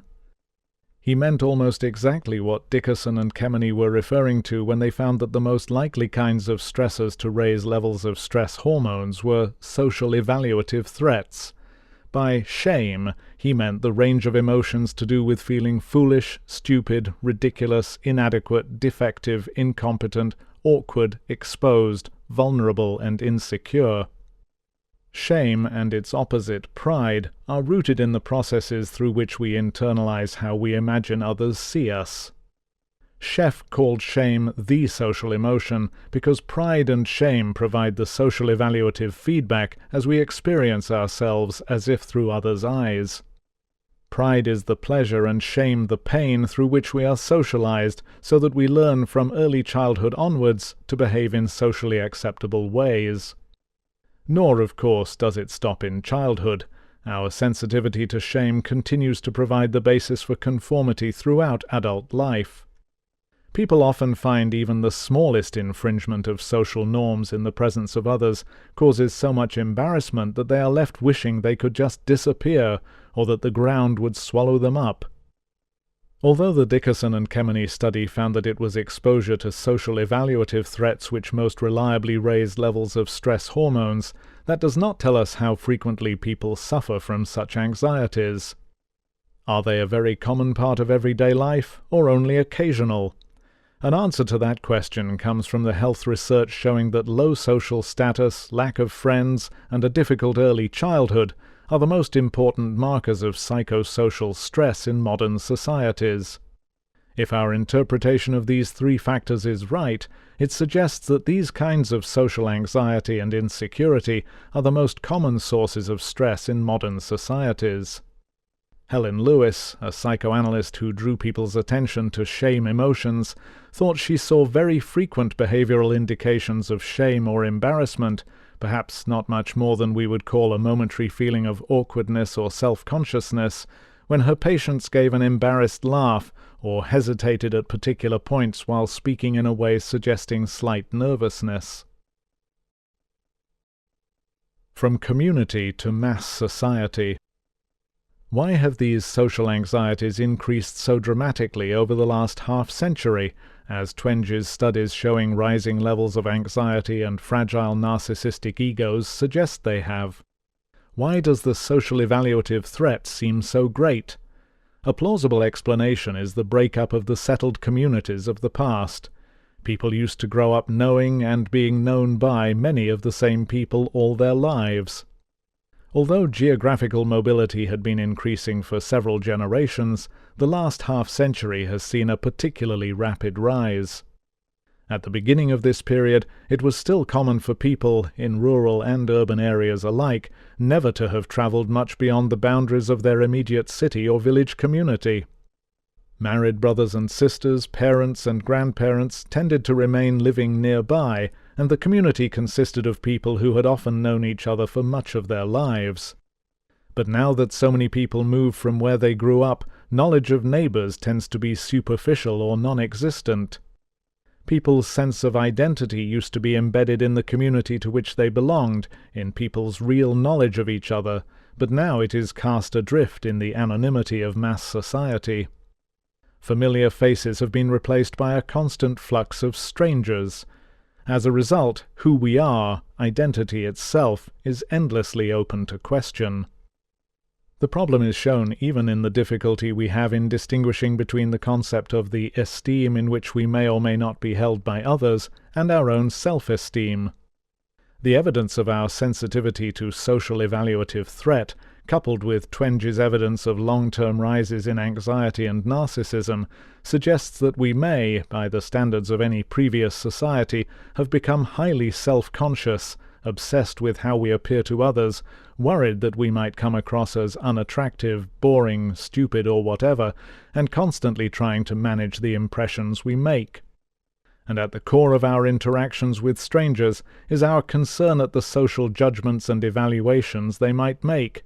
How do they rate us? Did we give a good account of ourselves? This vulnerability is part of the modern psychological condition and feeds directly into consumerism. It is well known that these problems are particularly difficult for adolescents.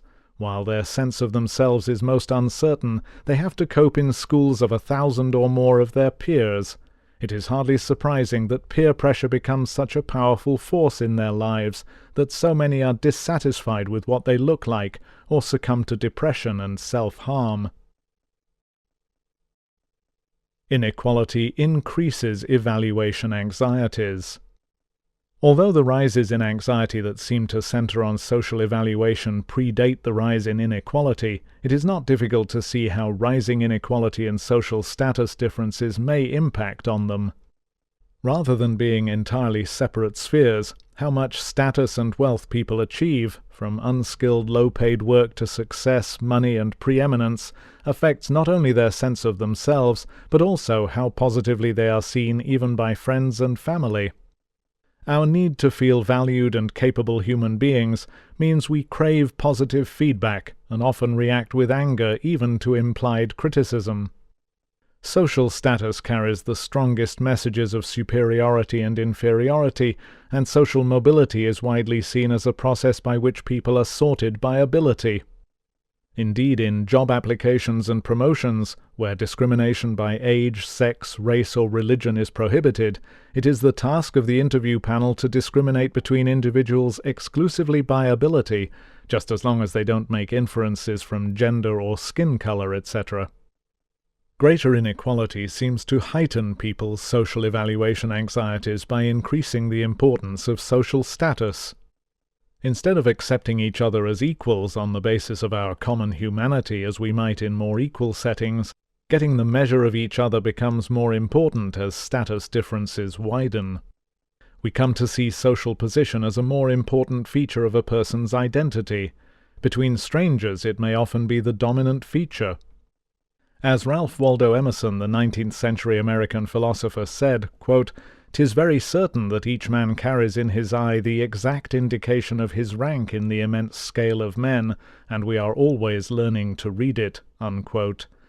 Indeed, psychological experiments suggest that we make judgments of each other's social status within the first few seconds of meeting.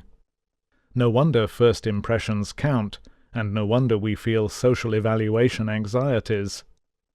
If inequalities are bigger, so that some people seem to count for almost everything and others for practically nothing, where each one of us is placed becomes more important. Greater inequality is likely to be accompanied by increased status competition and increased status anxiety. It is not simply that where the stakes are higher, each of us worries more about where he or she comes. It is also that we are likely to pay more attention to social status in how we assess each other. Surveys have found that when choosing prospective marriage partners, people in more unequal countries put less emphasis on romantic considerations and more on criteria such as financial prospects, status, and ambition than do people in less unequal societies. Self-promotion replaces self-deprecation and modesty.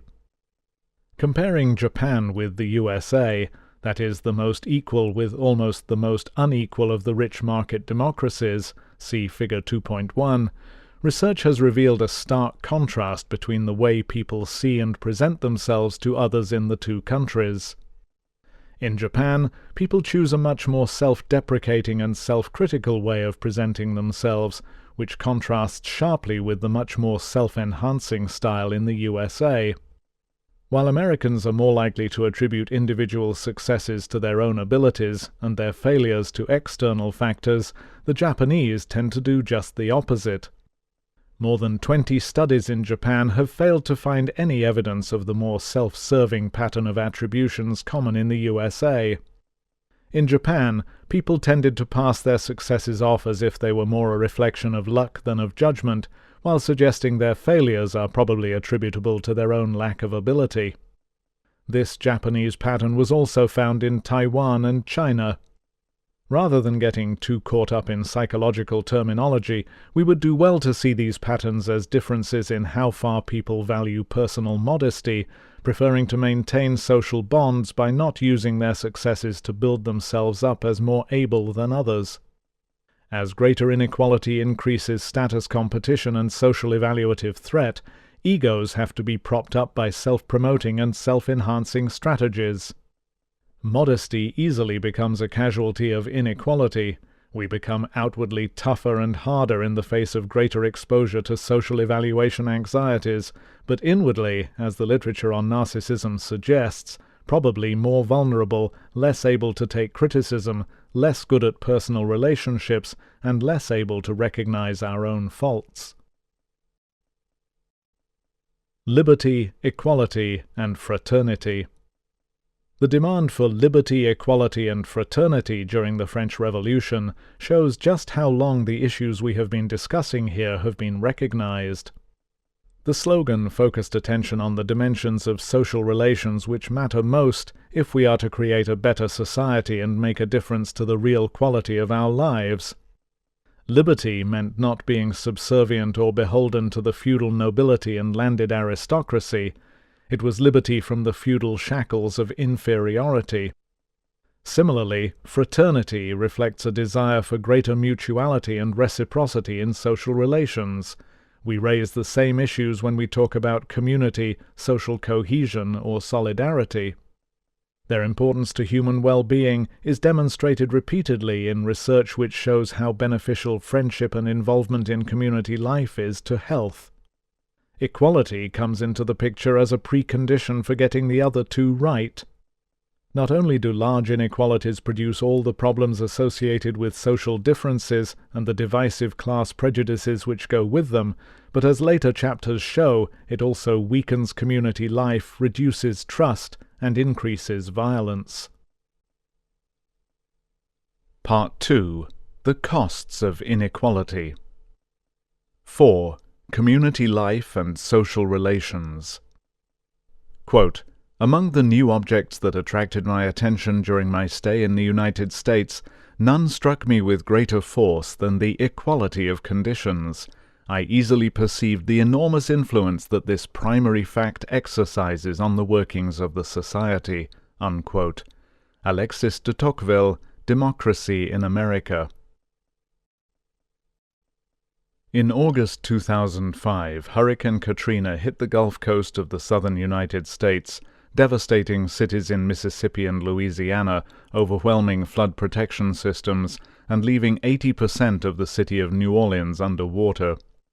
A mandatory evacuation order was issued for the city the day before the storm hit, but by that time most public transport had shut down and fuel and rental cars were unavailable. The city government set up refuges of last resort for people who couldn't get out of New Orleans, including the Superdome, a vast sports arena which ended up sheltering around 26,000 people, despite sections of its roof being ripped off by the storm. At least 1,836 people were killed by the hurricane, and another 700 people were missing and unaccounted for. What captured the attention of the world's media in the aftermath of the storm as much as the physical devastation, the flattened houses, flooded streets, collapsed highways, and battered oil rigs, was what seemed like the complete breakdown of civilization in the city. There were numerous arrests and shootouts throughout the week following the hurricane. Television news screens showed desperate residents begging for help, for baby food, for medicine, and then switched to images of troops cruising the flooded streets in boats, not evacuating people, not bringing them supplies, but fully armed with automatic weapons looking for looters. This response to chaos in New Orleans led to widespread criticism and condemnation within the U.S. Many alleged that the lack of trust between law enforcement and military forces on the one hand, and the mostly poor black citizens of New Orleans on the other, reflected deeper issues of race and class. During a widely televised benefit concert for victims of the hurricane, musician Kanye West burst out, quote, "I hate the way they portray us in the media. You see a white family, it says they're looking for food. You see a black family, it says they're looting," unquote. As troops were mobilized to go into the city, Louisiana Governor Kathleen Blanco said, quote, "They have M16s and are locked and loaded. These troops know how to shoot and kill, and I expect they will," unquote. The lack of trust on display during the rescue efforts in New Orleans was also roundly condemned internationally. Countries around the world offered aid and assistance, while their news coverage was filled with criticism. We can contrast the way in which troops in New Orleans seemed to be used primarily to control the population with the rapid deployment of unarmed soldiers in rescue and relief missions in China after the devastating earthquake of 2008, a response widely applauded by the international community. The equality of conditions. A very different vision of America is offered by one of its earliest observers. Alexis de Tocqueville traveled through the United States in 1831.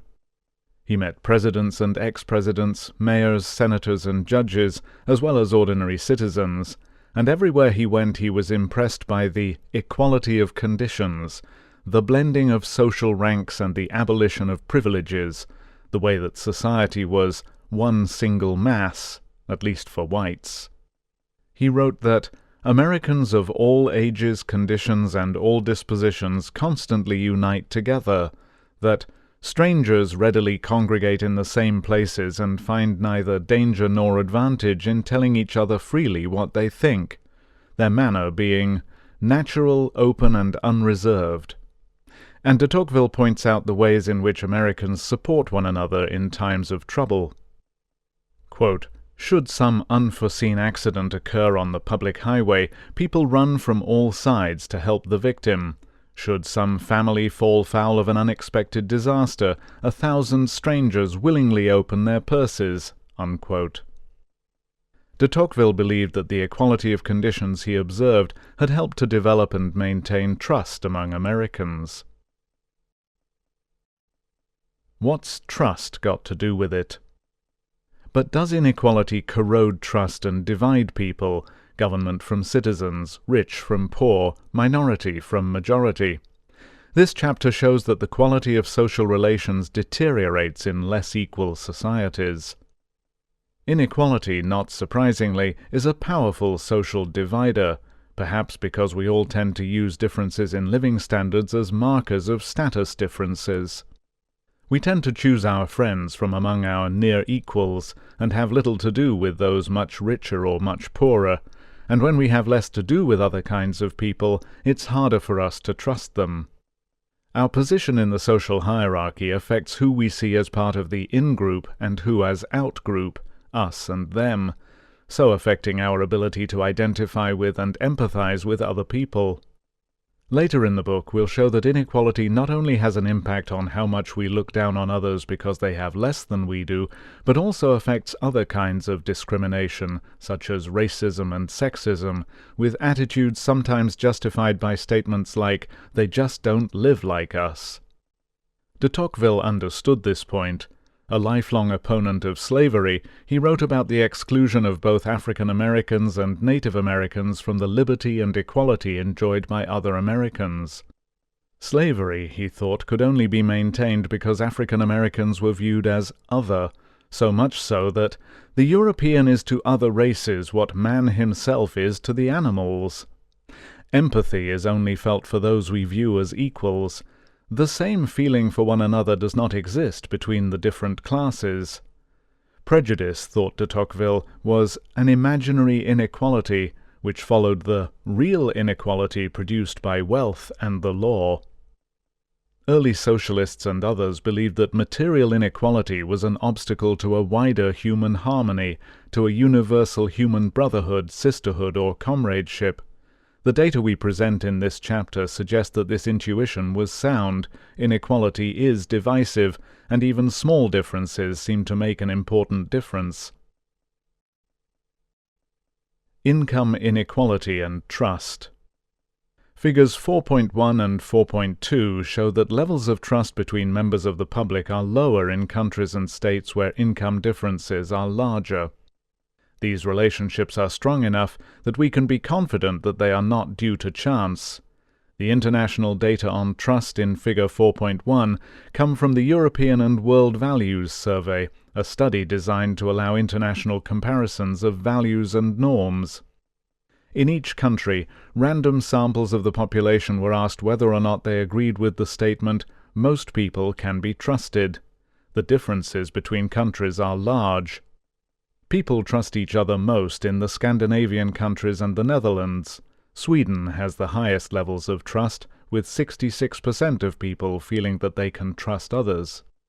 The lowest level of trust is seen in Portugal, where only 10% of the population believe that others can be trusted.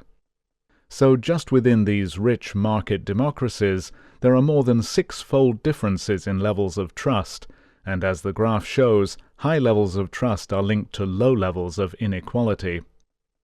The data on trust within the USA, shown in Figure 4.2, are taken from the federal government's General Social Survey, which has been monitoring social change in America for more than a quarter of a century. In this survey, just as in the international surveys, people are asked whether or not they agree that most people can be trusted. Within the USA, there are four-fold differences in trust between states. North Dakota has a level of trust similar to that of Sweden. 67% feel they can trust other people, whereas in Mississippi, only 17% of the population believe that people can be trusted. Just as with the international data, low levels of trust among the United States are related to high inequality. The important message in these graphs of trust and inequality is that they indicate how different life must feel to people living in these different societies. Imagine living somewhere where 90% of the population mistrusts one another, and what that must mean for the quality of everyday life, the interactions between people at work, on the street, in shops, in schools. In Norway, it is not unusual to see cafes with tables and chairs on the pavement and blankets left out for people to use if they feel chilly while having a coffee. Nobody worries about customers or passers-by stealing the blankets. Many people feel nostalgic for time past when they could leave their doors unlocked and trusted that a lost wallet would be handed in. Of all large U.S. cities, New Orleans is one of the most unequal. This was the background to the tensions and mistrust in the scenes of chaos after Hurricane Katrina that we described above. Chicken or egg? In the USA, trust has fallen from a high of 60% in 1960 to a low of less than 40% by 2004. But does inequality create low levels of trust, or does mistrust create inequality? Which comes first? Political scientist Robert Putnam of Harvard University, in his book Bowling Alone, shows how inequality is related to social capital, by which he means the sum total of people's involvement in community life. He says, quote, "Community and equality are mutually reinforcing. Social capital and economic equality moved in tandem through most of the 20th century. In terms of the distribution of wealth and income, America in the 1950s and 1960s was more egalitarian than it had been in more than a century. Those same decades were also the high point of social connectedness and civic engagement. Record highs in equality and social capital coincided. Conversely, the last third of the 20th century was a time of growing inequality and eroding social capital. The timing of the two trends is striking. Sometime around 1965 to 70, America reversed course and started becoming both less just economically and less well-connected socially and politically." Unquote. In another article, Putnam says, quote, "The causal arrows are likely to run in both directions, with citizens in high social capital states likely to do more to reduce inequalities, and inequalities themselves likely to be socially divisive." Unquote. Taking a more definite stance in his book The Moral Foundations of Trust, Eric Uslaner, a political scientist at the University of Maryland, believes that it is inequality that affects trust, not the other way round. If we live in societies with more social capital, then we know more people as friends and neighbors, and that might increase our trust of people we know, people we feel are like us. But Uslaner points out that the kind of trust that is being measured in surveys such as the European and World Values Survey is trust of strangers, of people we don't know, people who are often not like us. Using a wealth of data from different sources, he shows that people who trust others are optimists with a strong sense of control over their lives. The kind of parenting that people receive also affects their trust of other people. In a study with his colleague Bo Rothstein, Uslaner shows, using a statistical test for causality, that inequality affects trust, but that there is no direct effect of trust on inequality. Rather, the causal direction starts with inequality. Uslaner says that trust cannot thrive in an unequal world, and that income inequality is the prime mover of trust, with a stronger impact on trust than rates of unemployment, inflation, or economic growth. It is not average levels of economic well-being that create trust, but economic equality. Uslaner's graph showing that trust has declined in the USA during a period in which inequality rapidly increased is shown in Figure 4.3. The numbers on the graph show for each year, 1960 to 98, the relation between the level of trust and inequality in that year. Changes in inequality and trust go together over the years. With greater inequality, people are less caring of one another, there is less mutuality in relationships, people have to fend for themselves and get what they can, so inevitably there is less trust. Mistrust and inequality reinforce each other. As de Tocqueville pointed out, we are less likely to empathize with those not seen as equals. Material differences serve to divide us socially. Trust matters. Both Putnam and Uslaner make the point that trust leads to cooperation. Uslaner shows that in the USA, people who trust others are more likely to donate time and money to helping other people. Trusters also tend to believe in a common culture, that America is held together by shared values, that everybody should be treated with respect and tolerance. They are also supportive of the legal order. Trust affects the well-being of individuals as well as the well-being of civic society. High levels of trust mean that people feel secure, they have less to worry about, they see others as cooperative rather than competitive. A number of convincing studies in the USA have linked trust to health. People with high levels of trust live longer. In fact, people who trust others benefit from living in communities with generally high levels of trust, whereas people who are less trusting of others fare worse in such neighborhoods. Trust, or lack of it, meant the difference between life and death for some people caught up in the chaotic aftermath of Hurricane Katrina. Trust was also crucial for survival in the Chicago heatwave of 1995. Sociologist Eric Kleinberg, in his book about the heat wave, showed how poor African Americans, living in areas with low levels of trust and high levels of crime, were too frightened to open their windows or doors, or leave their homes to go to local cooling centers established by the city authorities. Neighbors didn't check on neighbors, and hundreds of elderly and vulnerable people died. In equally poor Hispanic neighborhoods, characterized by high levels of trust and active community life, the risk of death was much lower. Raiders and Mavericks. Perhaps another marker of corroded social relations and lack of trust among people was the rapid rise in the popularity of the sport utility vehicle, SUV, through the 1980s and 1990s. These vehicles are known in the UK by the derogatory term Chelsea tractors. Chelsea being a rich area of London, the name draws attention to the silliness of driving rugged off-road vehicles in busy urban areas. But the vehicles themselves have names that evoke images of hunters and outdoorsmen: Outlander, Pathfinder, Cherokee, Wrangler, etc. Others evoke an even tougher image of soldiers and warriors, with names like Trooper, Defender, Shogun, Raider, and Crossfire. These are vehicles for the urban jungle, not the real thing. Not only did the popularity of SUVs suggest a preoccupation with looking tough, it also reflected growing mistrust and the need to feel safe from others.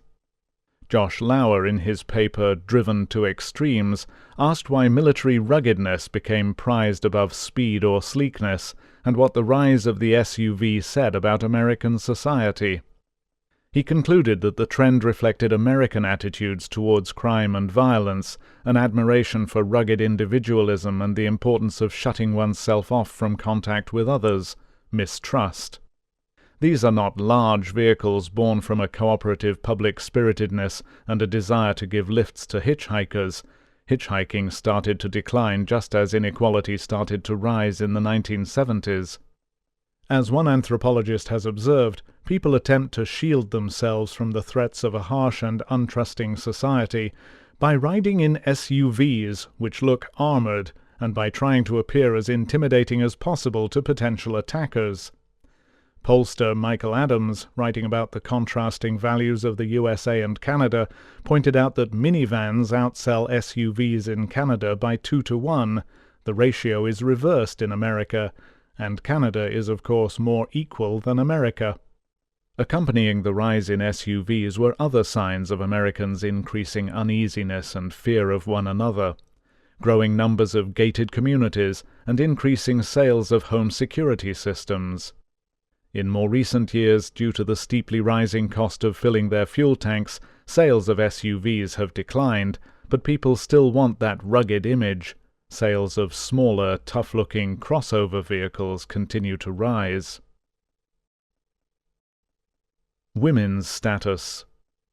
In several respects, more unequal societies seem more masculine, at least in terms of the stereotypes. When we put this to the test, we found that just as levels of trust and social relations are affected by inequality, so too is the status of women. In the USA, the Institute for Women's Policy Research produces measures of the status of women. Using these measures, researchers at Harvard University showed that women's status was linked to state-level income inequality. 3 of the measures are women's political participation, women's employment and earnings, and women's social and economic autonomy. When we combine these measures for each U.S. state and relate them to state levels of income inequality, we also find that women's status is significantly worse in more unequal states, although this is not a particularly strong relationship, figure 4.4. The fairly wide scatter of points around the line on the graph shows that factors besides inequality affect women's status. Nevertheless, there is a tendency that cannot be put down to chance for fewer women to vote or hold political office, for women to earn less, and fewer women to complete college degrees in more unequal states. Internationally, we find the same thing, and we show this relationship in figure 4.5. combining measures of the percentage of women in the legislature, the male-female income gap, and the percentage of women completing higher education to make an index of women's status, we find that more equal countries do significantly better. Japan is conspicuous among the most equal countries in that women's status is lower than we would expect given its level of inequality. Italy also has worse women's status than expected, and Sweden does better. As with the scattering of points on the American graph above, this shows that other factors are also influencing women's status. In both Japan and Italy, women have traditionally had lower status than men, whereas Sweden has a long tradition of women's rights and empowerment. But again, the link between income inequality and women's status cannot be explained by chance alone, and there is a tendency for women's status to be better in more equal countries. Epidemiologists have found that in U.S. states where women's status is higher, both men and women have lower death rates, and women's status seems to matter for all women, whether rich or poor. Trust beyond borders. Not surprisingly, just as individuals who trust other people are more likely to give to charity, more equal countries are also more generous to poorer countries. The United Nations target for spending on foreign development aid is 0.7% of gross national income. Only Norway, Sweden, Denmark and the Netherlands meet that target. Indeed, they are generous beyond what the United Nations expects, and as we show in Figure 4.6 using data from the OECD, more unequal countries spend significantly lower percentages of their income on foreign aid. Japan and the UK might be seen as outliers on this graph. Perhaps Japan's lower-than-expected spending on aid reflects its withdrawal from the international stage following the Second World War, and the UK's higher-than-expected spending reflects historical colonial ties to many developing countries. What we have learned. In this chapter we have shown that levels of social trust are connected to income inequality, but of course showing a correlation is not the same thing as showing causality. There are several reasons why we believe that equality is the precondition for greater trust, although almost certainly there is a feedback loop between the two. One factor is the strength of the relationship, which is shown by the steepness of the lines in figures 4.1 and 4.2. People in Sweden are much more likely to trust each other than people in Portugal. Any alternative explanation would need to be just as strong, and in our own statistical models we find that neither poverty nor average standards of living can explain our findings. We also see a consistent association among both the United States and the developed countries. Earlier we described how Uslaner and Rothstein used a statistical model to show the ordering of inequality and trust. Inequality affects trust, not the other way round. The relationships between inequality and women's status, and between inequality and foreign aid, also add coherence and plausibility to our belief that inequality increases the social distance between different groups of people, making us less willing to see them as us rather than them. In summary, we can think of trust as an important marker of the ways in which greater material equality can help to create a cohesive, cooperative community to the benefit of all. 5. Mental health and drug use. Quote, "It is no measure of health to be well adjusted to a profoundly sick society," unquote, Krishnamurti. Mental illness in the UK and USA. Children's mental health now makes the front pages of newspapers, Britain's Daily Mail for example, under banner headlines such as "The Disturbed Generation." 1 million British children, 1 in 10 between the ages of 5 and 16, are estimated to be mentally ill. It has been suggested that in any secondary school with 1,000 students, 50 will be severely depressed, 100 will be distressed, 10 to 20 will be suffering from obsessive-compulsive disorder, and between 5 and 10 girls will have an eating disorder. This is backed up by a 2008 report from the Good Childhood Inquiry, an independent inquiry commissioned by the Children's Society. After surveying thousands of children, they report that increasing numbers of children have mental health problems, over a quarter regularly feeling depressed, mostly as a result of family breakdown and peer pressure. In the USA, 6% of children have been diagnosed with attention deficit hyperactivity disorder, a behavioral syndrome characterized by serious distractibility, impulsivity, and restlessness. In a national survey, almost 10% of children aged 3 to 17 had moderate or severe difficulties in the areas of emotions, concentration, behavior, or being able to get along with other people. And how are adults doing in these same two societies? In the UK, in a national survey conducted in 2000, 23% of adults had either a neurotic disorder, a psychotic disorder, or were addicted to alcohol or drugs, 4% of adults having more than one disorder.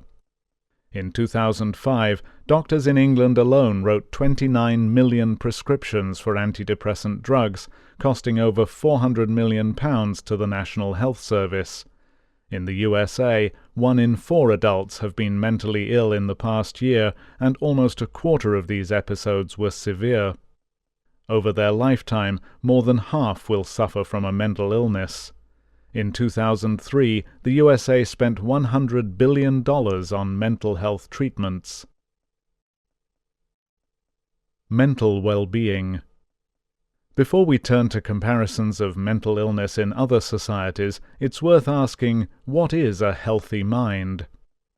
Mind, the National Association for Mental Health in the UK, publishes a pamphlet called How to Improve Your Mental Well-Being. It begins with the premise that, quote, good mental health isn't something you have, but something you do. To be mentally healthy, you must value and accept yourself.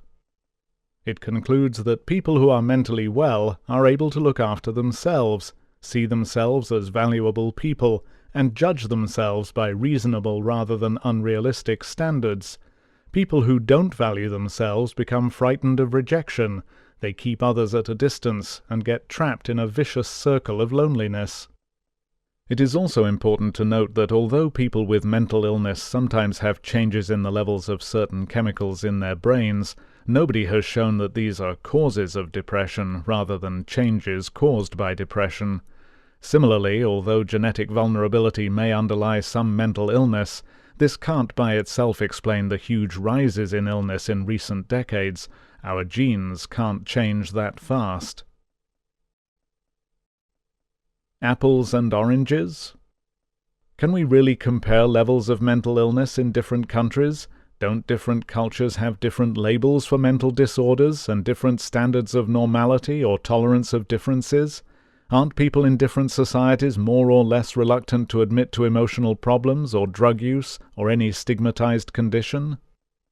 Not surprisingly, it hasn't always been easy to get comparable measures of how many people are suffering from mental illness in different countries, but this began to get easier in the 1980s, when researchers developed diagnostic interviews, sets of questions that could be asked by non-psychiatrists and non-psychologists, allowing researchers to measure on a large scale the numbers of people meeting diagnostic criteria for different mental illnesses. In 1998, the World Health Organization set up the World Mental Health Survey Consortium in an attempt to estimate the numbers of people with mental illness in different countries, the severity of their illness, and patterns of treatment. Although their methods don't entirely overcome worries about cultural differences in interpreting and responding to such questions, at least the same questions are being asked in the same way in different places. Among our set of rich developed countries, WHO surveys have been completed in 9: Belgium, France, Germany, Italy, Japan, Netherlands, New Zealand, Spain, and the USA. Although not strictly comparable, very similar national surveys give estimates of the proportion of the adult population with mental illness in another 3 countries: Australia, Canada, and the UK. Income inequality and mental illness. In Figure 5.1, we use these surveys to show the association in rich countries between income inequality and the proportion of adults who have been mentally ill in the 12 months prior to being interviewed. This is a strong relationship. A much higher percentage of the population suffer from mental illness in more unequal countries. Such a close relationship cannot be due to chance. Indeed, the countries line up almost perfectly, with only Italy standing out as having lower levels of mental illness than we might expect based on its level of income inequality. Just as we saw with levels of trust in the previous chapter, there are big differences in the proportion of people with mental illness, from 8% to 26% between countries. In Germany, Italy, Japan and Spain, fewer than 1 in 10 people had been mentally ill within the previous year. In Australia, Canada, New Zealand and the UK, the numbers are more than 1 in 5 people. And in the USA, as we described above, more than 1 in 4. Overall, it looks as if differences in inequality tally with more than 3-fold differences in the percentage of people with mental illness in different countries. For our 9 countries with data from the WHO surveys, we can also look at subtypes of mental illness, specifically anxiety disorders, mood disorders, impulse control disorders and addictions, as well as a measure of severe mental illness.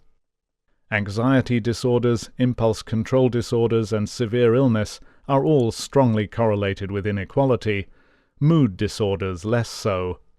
We saw in Chapter 3 how anxiety has been increasing in developed countries in recent decades.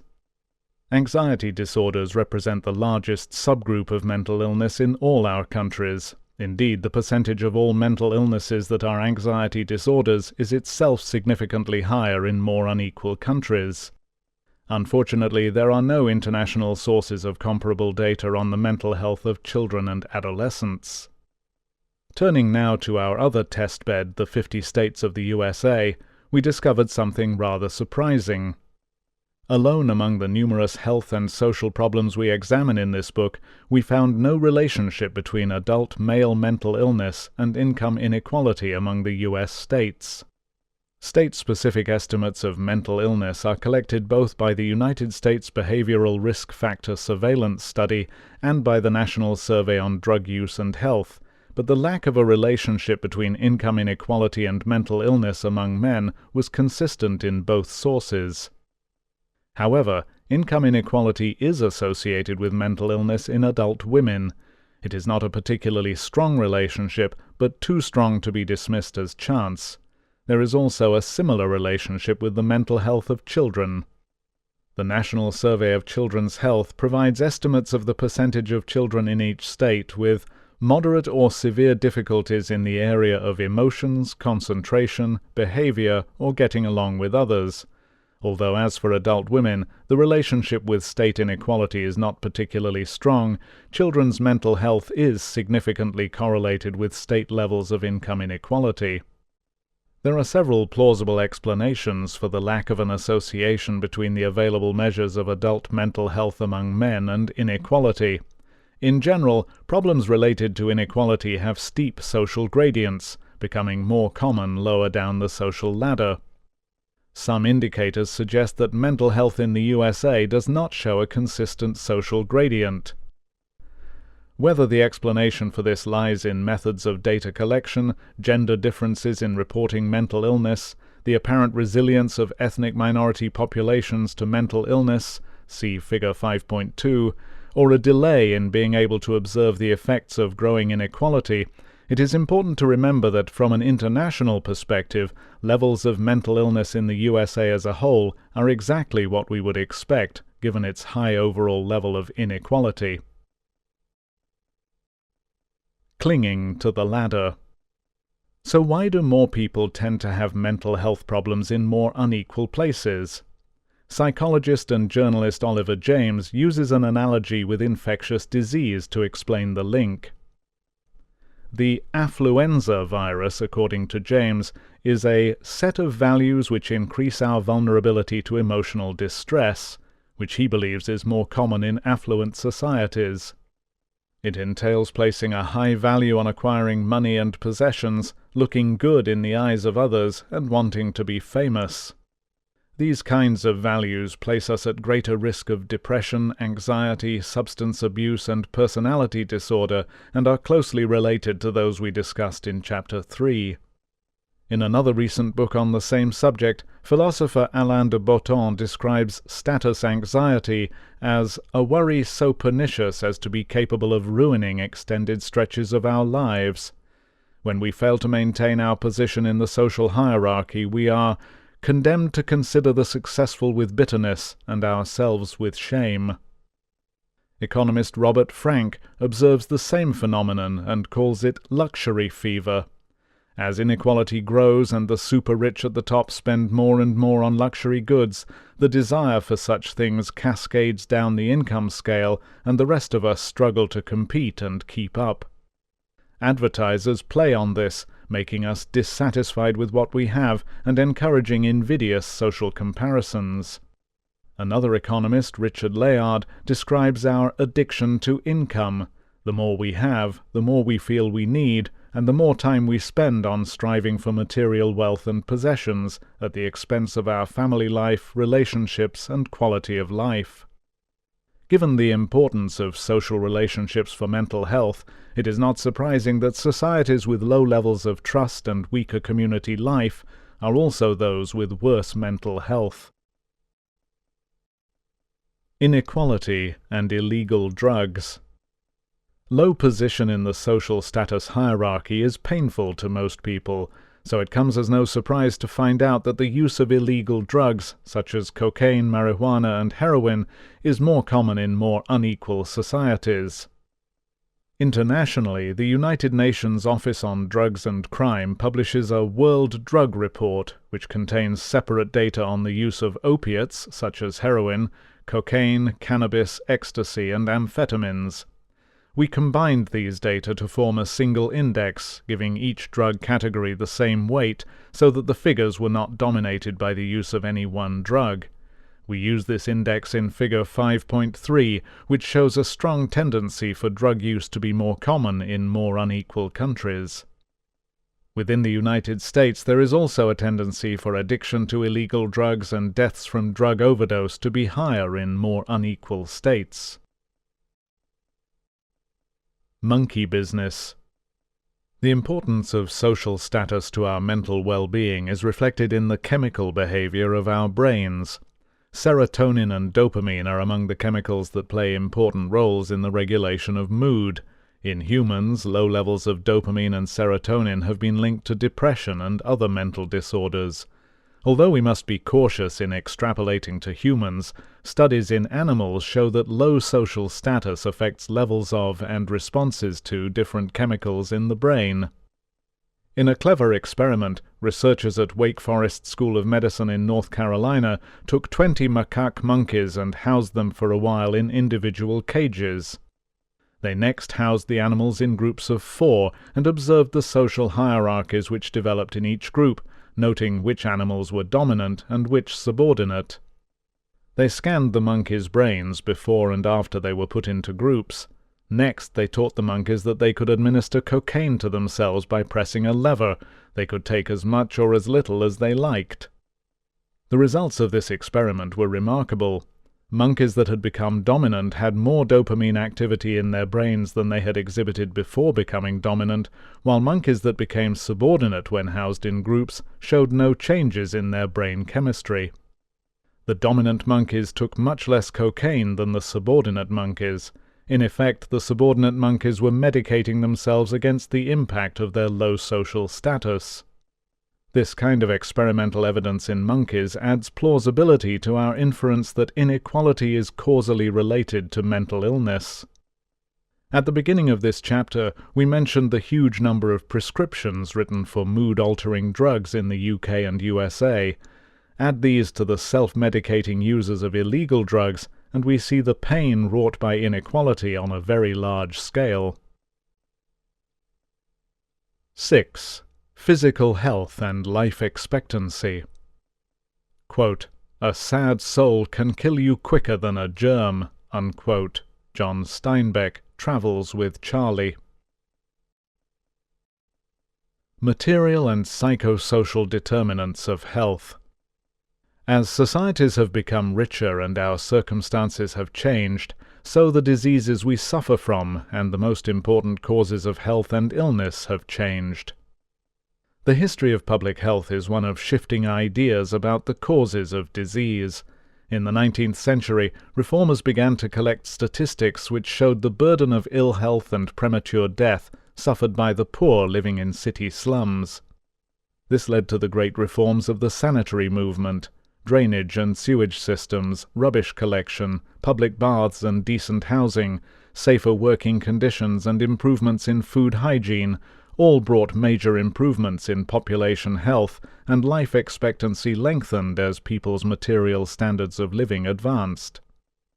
As we described in Chapter 1, when infectious diseases lost their hold as the major causes of death, the industrialized world underwent a shift known as the epidemiological transition, and chronic diseases such as heart disease and cancer replaced infections as the major causes of death and poor health. During the greater part of the 20th century, the predominant approach to improving the health of populations was through lifestyle choices and risk factors to prevent these chronic conditions. Smoking, high-fat diets, exercise and alcohol were the focus of attention. But in the latter part of the 20th century, researchers began to make some surprising discoveries about the determinants of health. They had started to believe that stress was a cause of chronic disease, particularly heart disease. Heart disease was then thought of as the executive's disease, caused by the excess stress experienced by businessmen in responsible positions.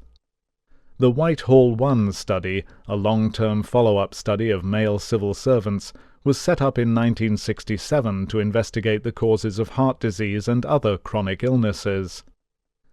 Researchers expected to find the highest risk of heart disease among men in the highest status jobs. Instead, they found a strong inverse association between position in the civil service hierarchy and death rates. Men in the lowest grade, messengers, doorkeepers, etc., had a death rate 3 times higher than that of men in the highest grade, administrators. Further studies in Whitehall I and a later study of civil servants, Whitehall II, which included women, have shown that low job status is not only related to a higher risk of heart disease, it is also related to some cancers, chronic lung disease, gastrointestinal disease, depression, suicide, sickness absence from work, back pain, and self-reported health. So was it low status itself that was causing worse health? Or could these relationships be explained by differences in lifestyle between civil servants in different grades? Those in lower grades were indeed more likely to be obese, to smoke, to have higher blood pressure, and to be less physically active, but these risk factors explained only 1/3 of their increased risk of deaths from heart disease. And of course, factors such as absolute poverty and unemployment cannot explain the findings, because everybody in these studies was in paid employment. Of all the factors that the Whitehall researchers have studied over the years, job stress and people's sense of control over their work seem to make the most difference. There are now numerous studies that show the same thing in different societies, and for most kinds of ill health, low social status has a clear impact on physical health, and not just for people at the very bottom of the social hierarchy. As well as highlighting the importance of social status, this is the other important message from the Whitehall studies. There is a social gradient in health running right across society, and where we are placed in relation to other people matters. Those above us have better health, those below us have worse health, from the very bottom to the very top. Understanding these health gradients means understanding why senior administrators live longer than those in professional and executive grades, as well as understanding the worse health profiles of the poor. Besides our sense of control over our lives, other factors which make a difference to our physical health include our happiness, whether we're optimistic or pessimistic, and whether we feel hostile or aggressive towards other people. Our psychological well-being has a direct impact on our health, and we're less likely to feel in control, happy, optimistic, etc. if our social status is low. It's not just our social status and psychological well-being that affects our health. The relationships we have with other people matter too. This idea goes back as far as the work on suicide by Emil Durkheim, one of the founding fathers of sociology in the late 19th century. Durkheim showed that the suicide rates of different countries and populations were related to how well people were integrated into society and whether or not societies were undergoing rapid change and turmoil. But it wasn't until the 1970s that epidemiologists began to investigate systematically how people's social networks relate to health, showing that people with fewer friends were at higher risk of death. Having friends, being married, belonging to a religious group or other association, and having people who will provide support are all protective of health. Social support and social networks have also been linked both to the incidence of cardiovascular disease and to recovery from heart attacks. In a striking experiment, researchers have also shown that people with friends are less likely to catch a cold when given the same measured exposure to the cold virus. In fact, the more friends they had, the more resistant they were. Experiments have also shown that physical wounds heal faster if people have good relationships with their intimate partners. Social status and social integration are now well established as important determinants of population health, and increasingly researchers are also recognizing that stress in early life, in the womb as well as in infancy and early childhood, has an important influence on people's health throughout their lives. Stress in early life affects physical growth, emotional, social and cognitive development, as well as later health and health behaviors. And the socioeconomic status of the families in which children live also determines their lifelong trajectories of health and development. Taken together, social status, social networks, and stress in early childhood are what researchers label psychosocial factors, and these are of increasing importance in the rich developed countries where material living standards, as we described in Chapter 1, are now high enough to have ceased to be important direct determinants of population health. This is the end of the CD. The audiobook continues on the next CD. Life is short where life is brutal. Evolutionary psychologists Margot Wilson and Martin Daly were interested in whether adopting more impulsive and risky strategies was an evolved response to more stressful circumstances in which life is likely to be shorter. In more threatening circumstances, then, more reckless strategies are perhaps necessary to gain status, maximize sexual opportunities, and enjoy at least some short-term gratifications. Perhaps only in more relaxed conditions, in which a longer life is assured, can people afford to plan for a long-term future. To test this hypothesis, they collected data on the murder rates for the 77 community areas of Chicago, and then they collected data on death rates for those same areas, subtracting all of the deaths caused by homicide. When they put the two together, they showed a remarkably close relationship, seen in Figure 6.1. Neighborhoods with high homicide rates were also neighborhoods where people were dying younger from other causes as well.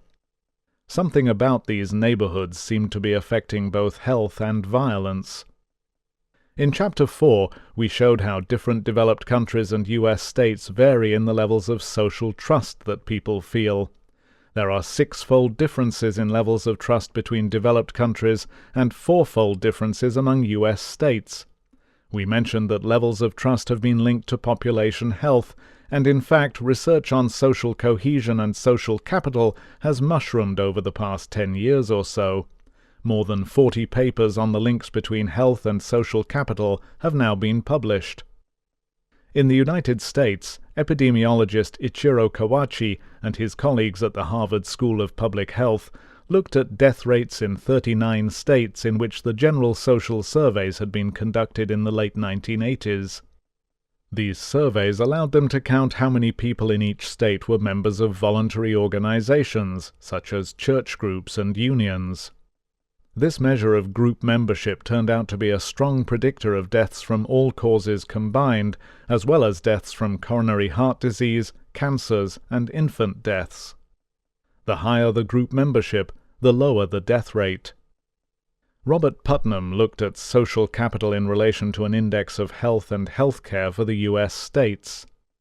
This index included information on such things as the percentage of babies born with low birth weight, the percentage of mothers receiving antenatal care, many different death rates, expenditure on health care, the number of people with AIDS and cancer, immunization rates, use of car safety belts, and numbers of hospital beds, among other factors. The health index was closely linked to social capital. States such as Minnesota and Vermont had high levels of social capital and scored high on the health index. States such as Louisiana and Nevada scored badly on both. Clearly, it's not just our individual social status that matters for health. The social connections between us matter too. Health and wealth. Let's consider the health of two babies born into two different societies. Baby A is born in one of the richest countries in the world, the USA, home to more than half of the world's billionaires. It is a country that spends somewhere between 40 and 50% of the world's total spending on health care, although it contains less than 5% of the world's population. Spending on drug treatments and high-tech scanning equipment is particularly high. Doctors in this country earn almost twice as much as doctors elsewhere, and medical care is often described as the best in the world. Baby B is born in one of the poorer of the Western democracies, Greece, where average income is not much more than half that of the USA. Whereas America spends more than $6,000 per person per year on health care, Greece spends less than $3,000. This is in real terms, after taking into account the different costs of medical care. And Greece has 6 times fewer high-tech scanners per person than the USA. Surely Baby B's chances of a long and healthy life are worse than Baby A's. In fact, Baby A, born in the USA, has a life expectancy of 1.2 years less than Baby B, born in Greece. And Baby A has a 40% higher risk of dying in the first year after birth than Baby B. Among developed countries, there are even bigger contrasts than the comparison we've used here. Babies born in the USA are twice as likely to die in their first year than babies in Japan, and the difference in average life expectancy between the USA and Sweden is 3 years. Between Portugal and Japan, it is over 5 years. Some comparisons are even more shocking. In 1990, Colin McCord and Harold Freeman in the Department of Surgery at Columbia University calculated that black men in Harlem were less likely to reach the age of 65 than men in Bangladesh. Among other things, our comparison between Baby A and Baby B shows that spending on health care and the availability of high-tech medical care are not related to population health.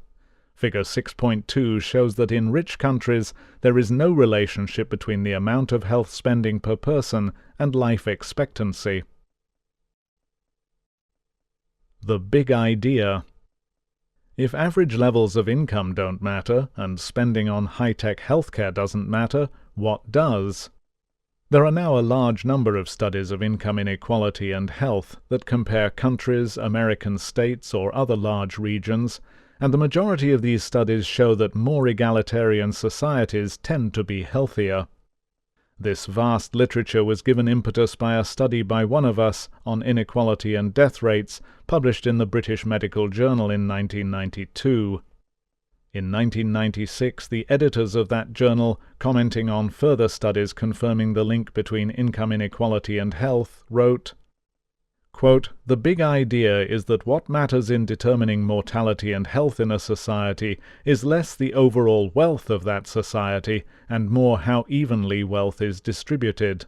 The more equally wealth is distributed, the better the health of that society." Unquote.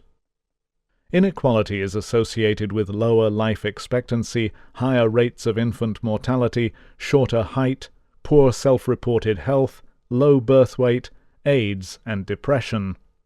Figures 6.3 through 6.6 show income inequality in relation to life expectancy for men and women and to infant mortality, first for the rich countries and then for the US states.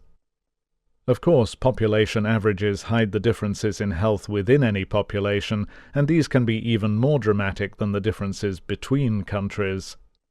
In the UK, health disparities have been a major item on the public health agenda for over 25 years, and the current National Health Service Plan states that no injustice is greater than the inequalities in health which scar our nation. In the late 1990s, the difference in life expectancy between the lowest and highest social class groups was 7.3 for men and 7 years for women. Studies in the USA often report even larger differences, such as a 28-year difference in life expectancy at age 16 between blacks and whites living in some of the poorest and some of the richest areas. To have many years less life because you're working class rather than professional, no one can argue about the serious injustice that these numbers represent. Note that, as the Whitehall study showed, these gaps cannot be explained away by worse health behaviors among those lower down the social scale. What then if the cost of that injustice is a 3 or 4 year shortening of average life expectancy if we live in a more unequal society? We examined several different causes of death to see which had the biggest class differences in health. We found that deaths among working-age adults, deaths from heart disease, and deaths from homicide had the biggest class differences.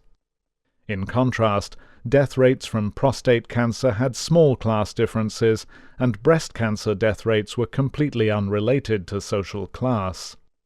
Then we looked at how those different death rates were affected by income inequality, and found that those with big class differences were much more sensitive to inequality. We also found that living in a more equal place benefited everybody, not just the poor.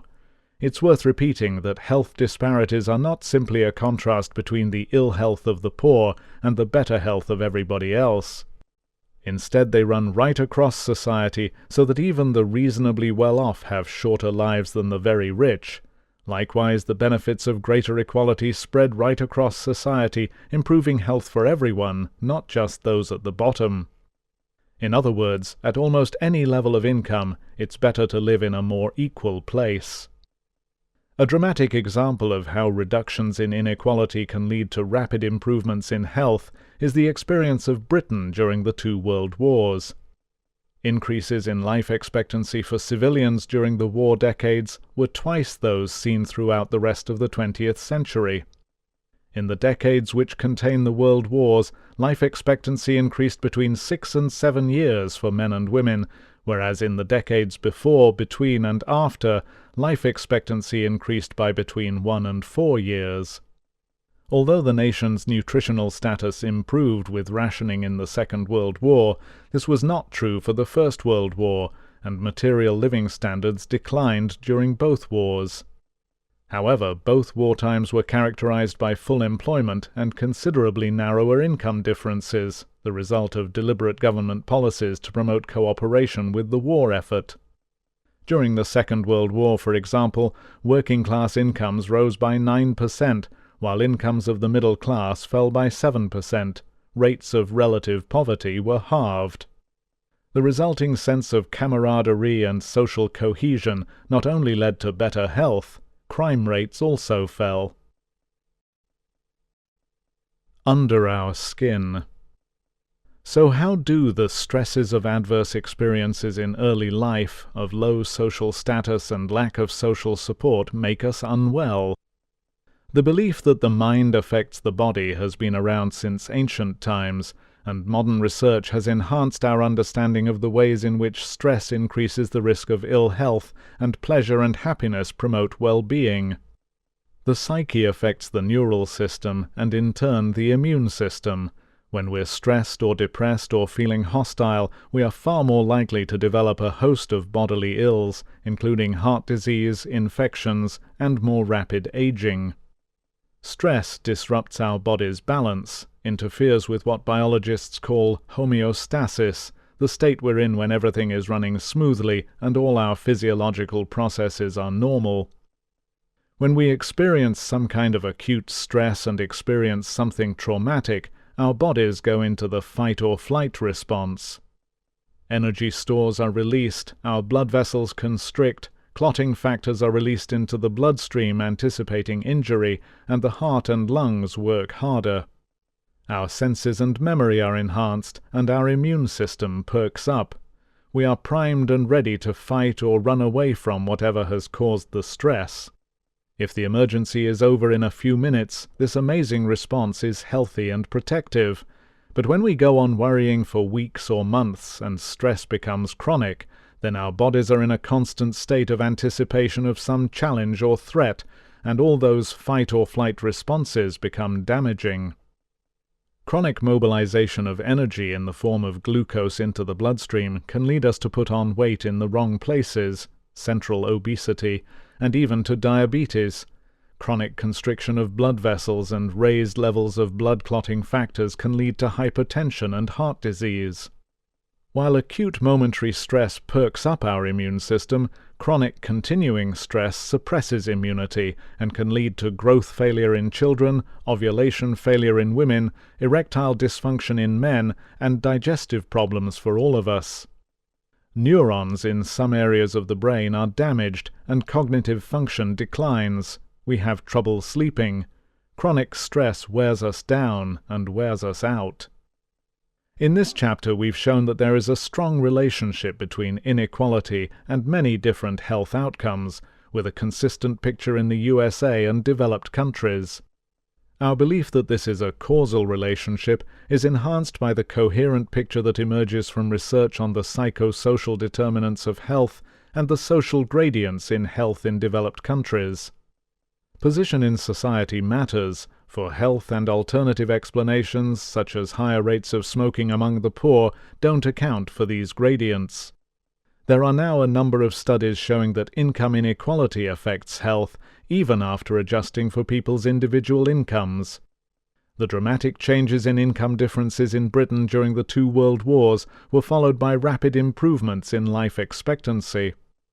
Similarly, in Japan, the influence of the post-Second World War Allied occupation on demilitarization, democracy, and redistribution of wealth and power led to an egalitarian economy and unrivaled improvements in population health. In contrast, Russia has experienced dramatic decreases in life expectancy since the early 1990s, as it moved from a centrally planned to a market economy accompanied by a rapid rise in income inequality. The biology of chronic stress is a plausible pathway which helps us to understand why unequal societies are almost always unhealthy societies. 7. Obesity, wider income gaps, wider wastes. Quote, "Food is the most primitive form of comfort," unquote. Sheila Graham. Obesity is increasing rapidly throughout the developed world. In some countries, rates have doubled in just a few years.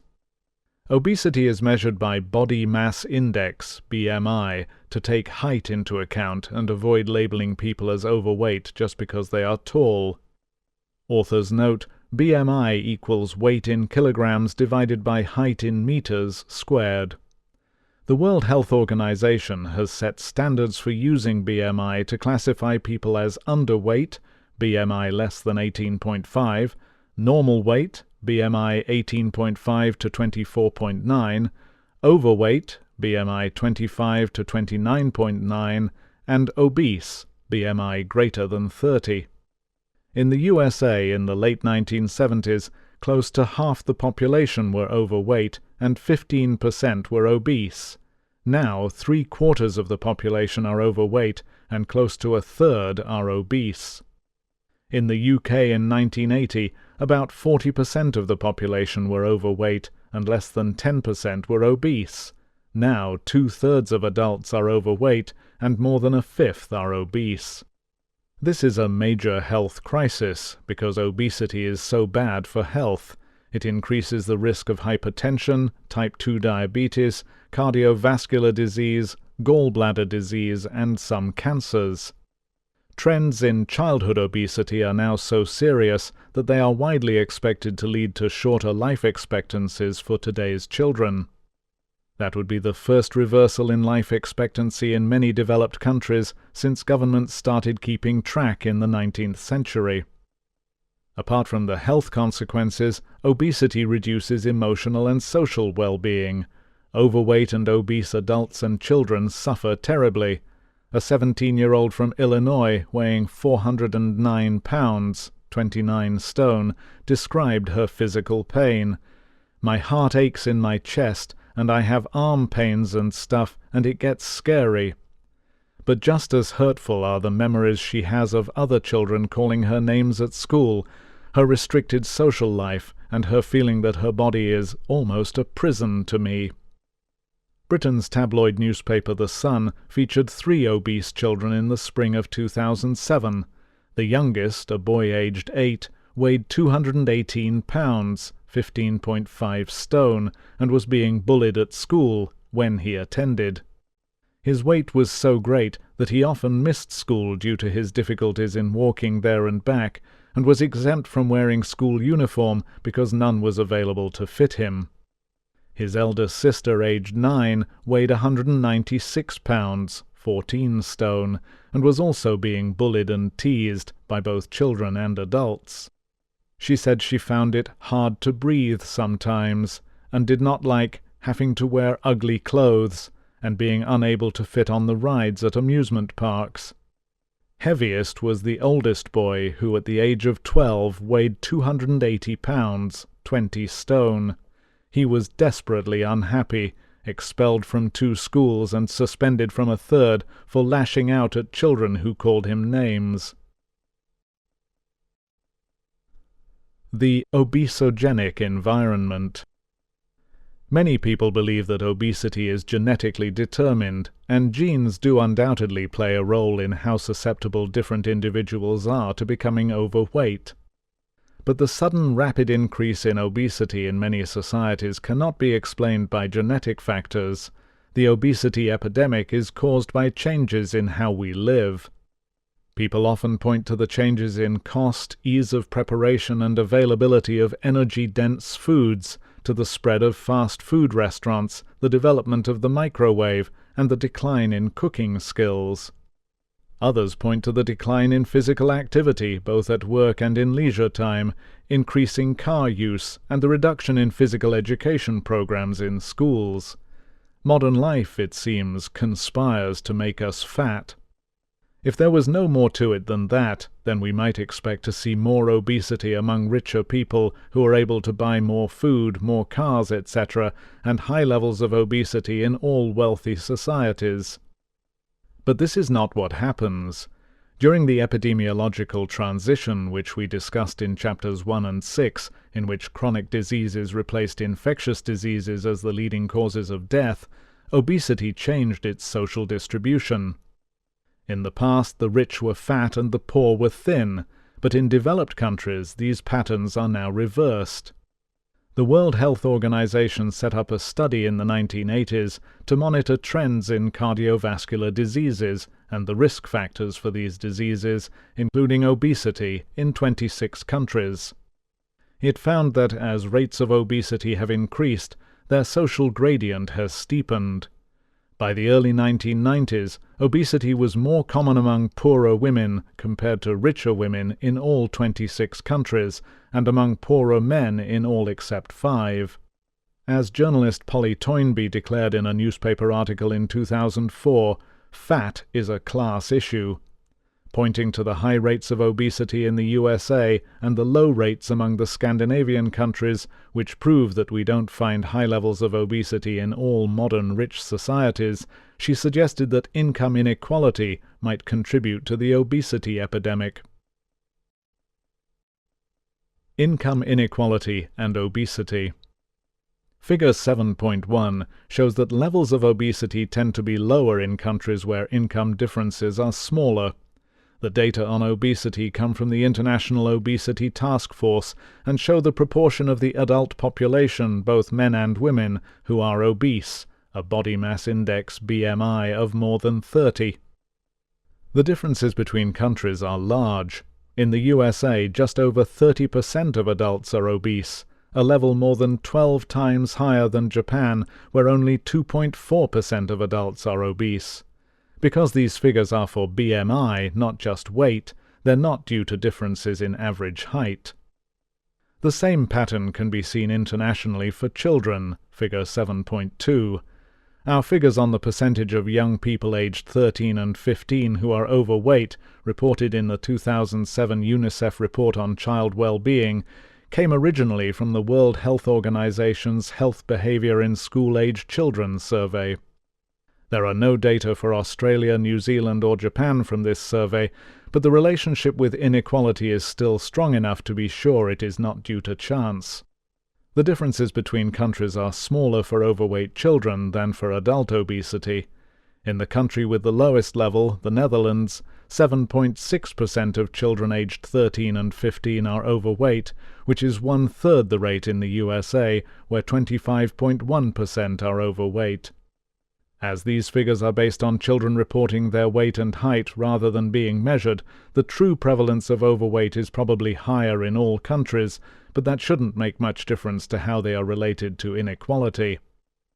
Within the USA, there are no states with levels of adult obesity lower than 20%.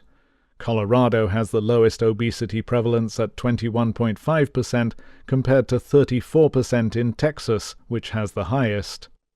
Authors note, the data on adult obesity within the USA were made available to us by Professor Majid Ezati from Harvard University School of Public Health.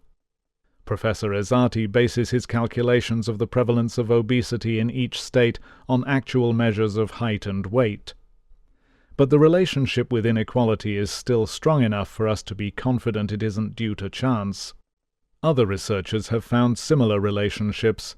One study found that higher state income inequality was associated with abdominal weight gain in men. Others have found that income inequality increases the risk of inactive lifestyles. Overweight among the poor seems to be particularly strongly associated with income inequality. For children in the USA, we obtained data from the National Survey of Children's Health, figure 7.4. Just as for the international figures for children, these data are for overweight rather than obese children aged 10 through 17 years. The child's height and weight are reported by the parent or the adult who knows the child best. The relationship with inequality is even stronger for children than for adults. Eating for comfort. The pathways linking income inequality to obesity are likely to include calorie intake and physical activity. Indeed, our own research has shown that per capita calorie intake is higher in more unequal countries. This explained part of the relationship between inequality and obesity, but less for women than for men. Other researchers have shown that income inequality in U.S. states is related to physical inactivity. It seems that people in more unequal societies are eating more and exercising less. But in studies in Australia, the UK and Sweden, the amount that people eat and the amount of exercise they do fails to fully account for social class differences in weight gain and obesity. Calorie intake and exercise are only part of the story. People with a long history of stress seem to respond to food in different ways from people who are not stressed. Their bodies respond by depositing fat, particularly round the middle, in the abdomen, rather than lower down on hips and thighs. As we saw in Chapter 6, chronic stress affects the action of the hormone cortisol, and researchers have found differences in cortisol and psychological vulnerability to stress tests among men and women with high levels of abdominal fat.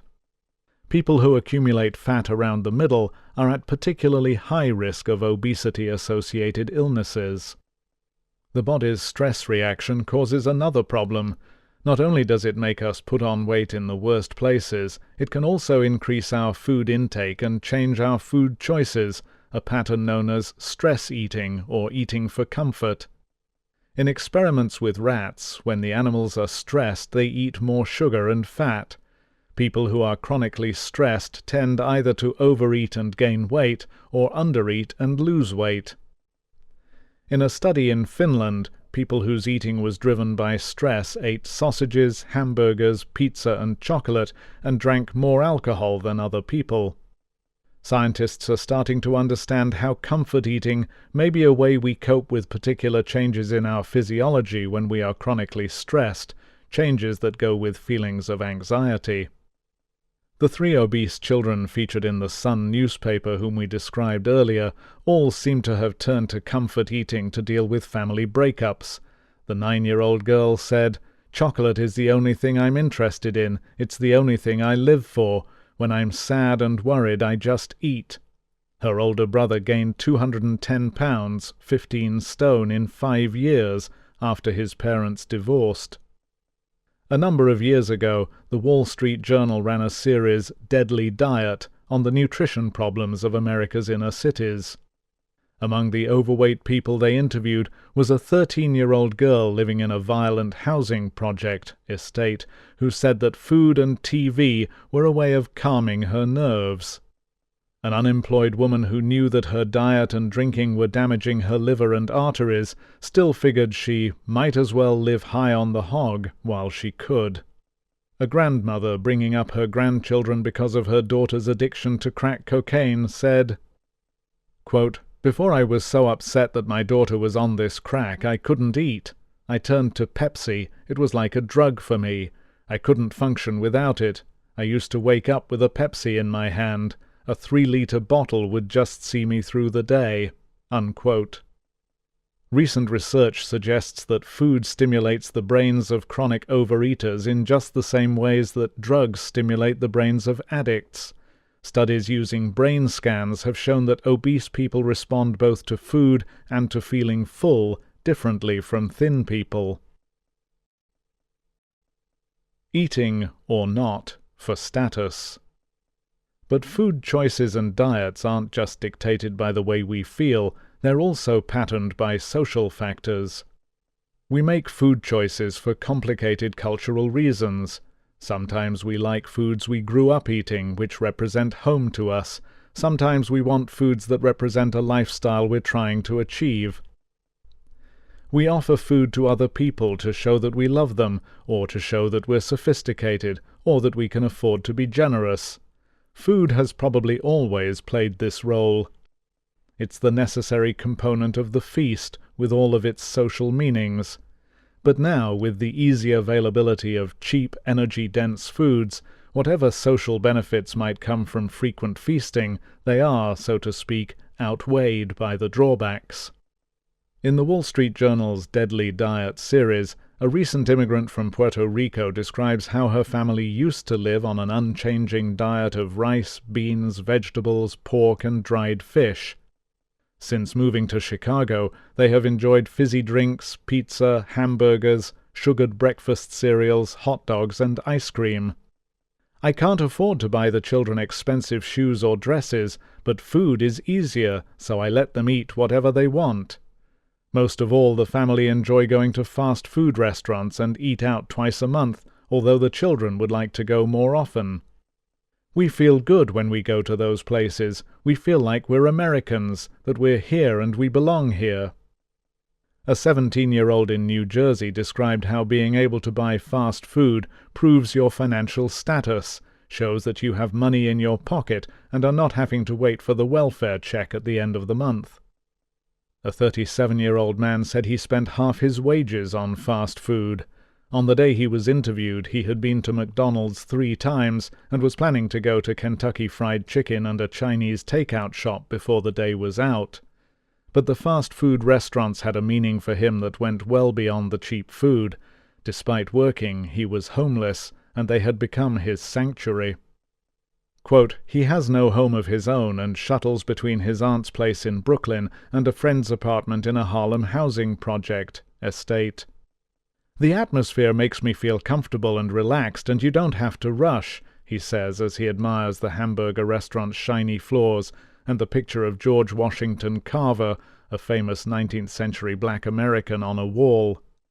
Lulled by the soft piped-in music, he nods off for a moment and then adds, "Ain't no hip-hop, ain't no profanity. The picture, the plants, The way people keep things neat here, it makes you feel like you're in civilization."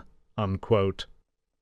A member of a Hispanic street gang eats all his meals at fast food restaurants, boasting that he hasn't eaten a meal at home since he was 16. Quote, "Kids here don't want to eat their mother's food. Everyone is tired of their mother's food, rice and beans over and over. I wanted to live the life of a man. Fast food gets you status and respect." Fat is a feminine issue? Our own work, like the studies of other researchers, shows that the relation between income inequality and obesity is stronger for women than for men. In the World Health Organization's study in 26 countries, the social gradient in obesity is seen more consistently and tends to be steeper for women than for men. In the 2003 Health Survey for England, the positive association between low socioeconomic status and obesity is very clear for women, but among men there is no association. It might be that these patterns result from obesity having a stronger negative effect on social mobility for women than for men. Maybe obese young women suffer more discrimination in labor markets and the marriage market than obese young men. Or maybe low social status is more of a risk factor for obesity in women than in men. 2 studies within British birth cohorts offer some clues. These studies are surveys of large samples of people born at the same time and followed from birth. A study of people born in 1946 found that upwardly mobile men and women were less likely to be obese than those whose social class didn't change between childhood and adulthood. In the 1970 cohort, obese women but not men were more likely never to have had gainful employment and not to have a partner. In the USA and in Britain, female obesity in adolescence has been linked to lower earnings in adulthood. Although not limited to women, a recent survey of more than 2,000 human resource professionals found that 93% would favor a normal weight job applicant over an equally qualified overweight candidate. Nearly 50% of these professionals felt that overweight people were less productive. Almost 33% felt that obesity was a valid reason not to hire somebody. And 40% felt that overweight people lacked self-discipline.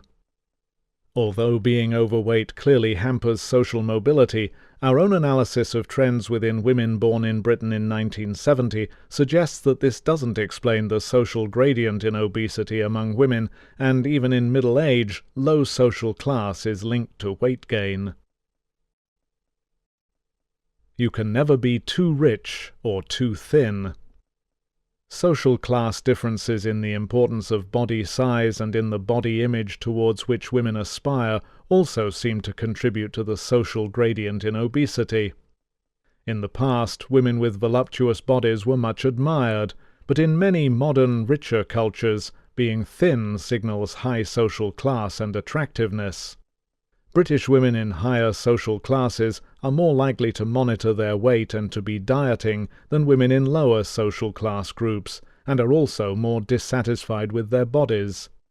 Women who move down the social scale seem to place less emphasis on thinness and are more satisfied with their bodies. Changes in marital status also play a role. In a US study, women who married gained more weight than women who remained single or women who divorced or separated. And not all women want to be thin.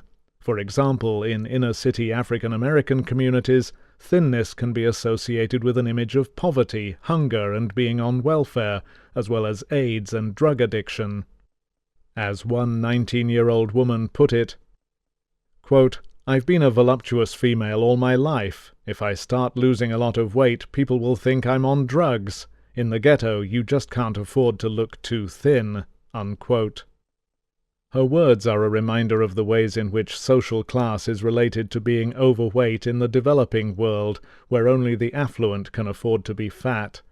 In wealthy countries, it looks as if women in higher social classes are more likely to have aspirations to thinness and be more able to achieve them. But while women's body weight may be most affected by social factors, men are certainly not immune. A recent 12-year study of working-age men in the USA found that if they became unemployed, they gained weight. When their annual income dropped, they gained on average 5.5 pounds. The thrifty phenotype. One additional idea that suggests a causal link between higher levels of income inequality in a society and higher body weights is known as the thrifty phenotype hypothesis. Put simply, this theory suggests that when a pregnant woman is stressed, the development of her unborn child is modified to prepare it for life in a stressful environment. It isn't yet clear whether stress hormones themselves do the damage, or whether stressed fetuses are less well nourished, or both things happen, but these thrifty phenotype babies have a lower birth weight and a lower metabolic rate. In other words, they are adapted for an environment where food is scarce, they are small and need less food. In conditions of scarcity during our evolutionary past, this adaptation would have been beneficial, but in our modern world, where stress during pregnancy is unlikely to be due to food shortages and babies are born into a world of plenty, it's maladaptive. Babies with a thrifty phenotype in a world where food is plentiful are more prone to obesity, to diabetes, and to cardiovascular disease. As this book shows, societies with higher levels of income inequality have higher levels of mistrust, illness, status insecurity, violence, and other stressors, so the thrifty phenotype may well be contributing to the high prevalence of obesity in them. The equality diet. It is clear that obesity and overweight are not problems confined to the poor. In the USA, about 12% of the population are poor, but more than 75% are overweight. In the UK, social class differences in women's obesity can be seen all the way up the social ladder.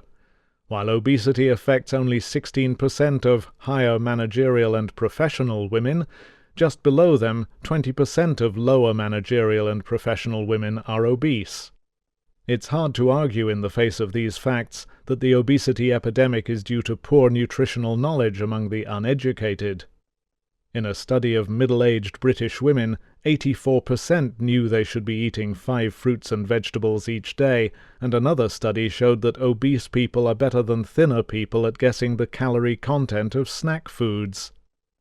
Another piece of evidence that it's relative, not absolute levels of income that matter for obesity comes from studies in which people are asked to describe subjectively their place in the social hierarchy.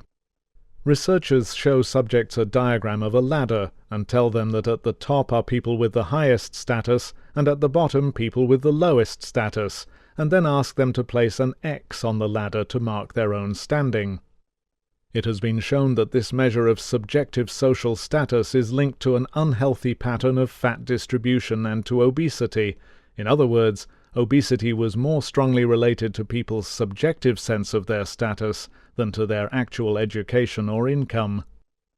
If we can observe that changes in societal income inequality are followed by changes in obesity, this would also be supportive evidence for a causal association. An example of a society that has experienced a rapid increase in inequality is post-reunification Germany. After the fall of the Berlin Wall, inequality increased in the former East Germany, and there is evidence from studies following people over time that this social disruption led to increases in the body mass index of children, young adults, and mothers. Health and social policies for obesity treatment and prevention tend to focus on the individual. These policies try to educate people about the risks associated with being overweight and try to coach them into better habits. But these approaches overlook the reasons why people continue to live a sedentary lifestyle and eat an unhealthy diet, how these behaviors give comfort or status, why there is a social gradient in obesity, how depression and stress in pregnancy play a role. Because behavior changes are easier for people who feel in control and in a good emotional state, lessening the burdens of inequality could make an important contribution towards resolving the epidemic of obesity. 8. Educational performance. Quote, Our progress as a nation can be no swifter than our progress in education. The human mind is our fundamental resource." Unquote. John F. Kennedy, Special Message to the Congress on Education, 20th of February 1961. Across the developed world, and across the political spectrum, everybody agrees about the importance of education. It's good for society, which needs the contributions and economic productivity, not to mention the tax of a skilled workforce, and it's good for individuals. People with more education earn more, are more satisfied with their work and leisure time, are less likely to be unemployed, more likely to be healthy, less likely to be criminals, more likely to volunteer their time and vote in elections.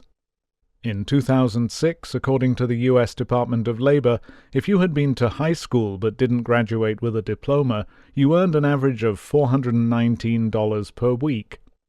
That sum rose to $595 if you had the diploma, up to $1,039 if you'd gone to college and got a bachelor's degree, and rose to over $1,200 for an advanced degree. The home advantage. Although good schools make a difference, the biggest influence on educational attainment, how well a child performs in school and later in higher education, is family background. In a report on the future of education in Britain, Melissa Benn and Fiona Miller describe how, quote, "One of the biggest problems facing British schools is the gap between rich and poor, and the enormous disparity in children's home backgrounds and the social and cultural capital they bring to the education table." Unquote. Children do better if their parents have higher incomes and more education themselves, and they do better if they come from homes where they have a place to study, where there are reference books and newspapers, and where education is valued. Parental involvement in children's education is even more important. So why, when all developed societies are committed to education and equality of opportunity, at least in theory, do disadvantaged children do less well at school and miss out on the myriad benefits of education, however good the school system? As we shall see, some societies come a lot closer to achieving equality of opportunity than others. Unequal attainment. Figure 8.1 shows that international education scores are closely related to income inequality, and Figure 8.2 shows the same relationship for the USA. More unequal countries and more unequal states have worse educational attainment, and these relationships are strong enough for us to be sure that they are not due to chance.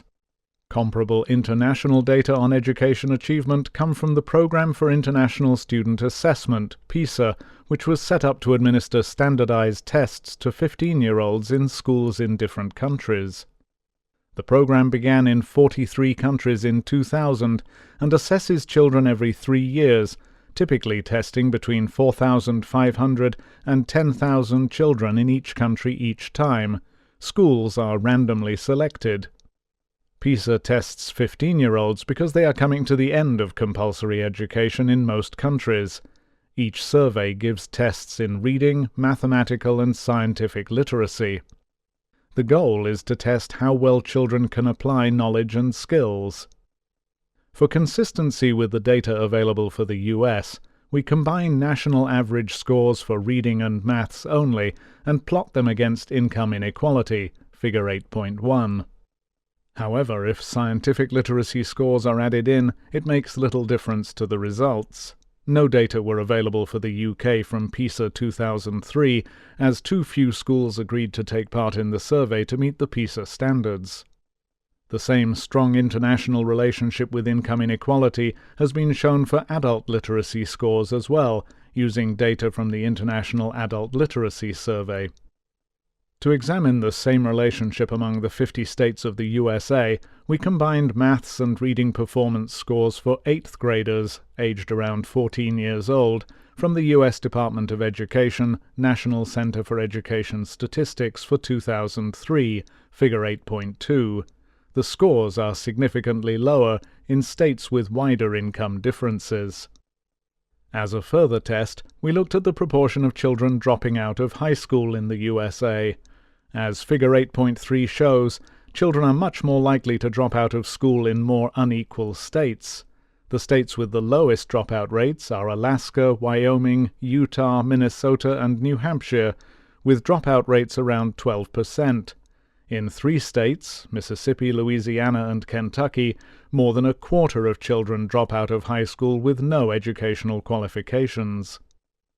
You might think that this striking association is due to absolute poverty, that kids drop out of high school more frequently in poor states so that they can start earning sooner and contribute to the family budget.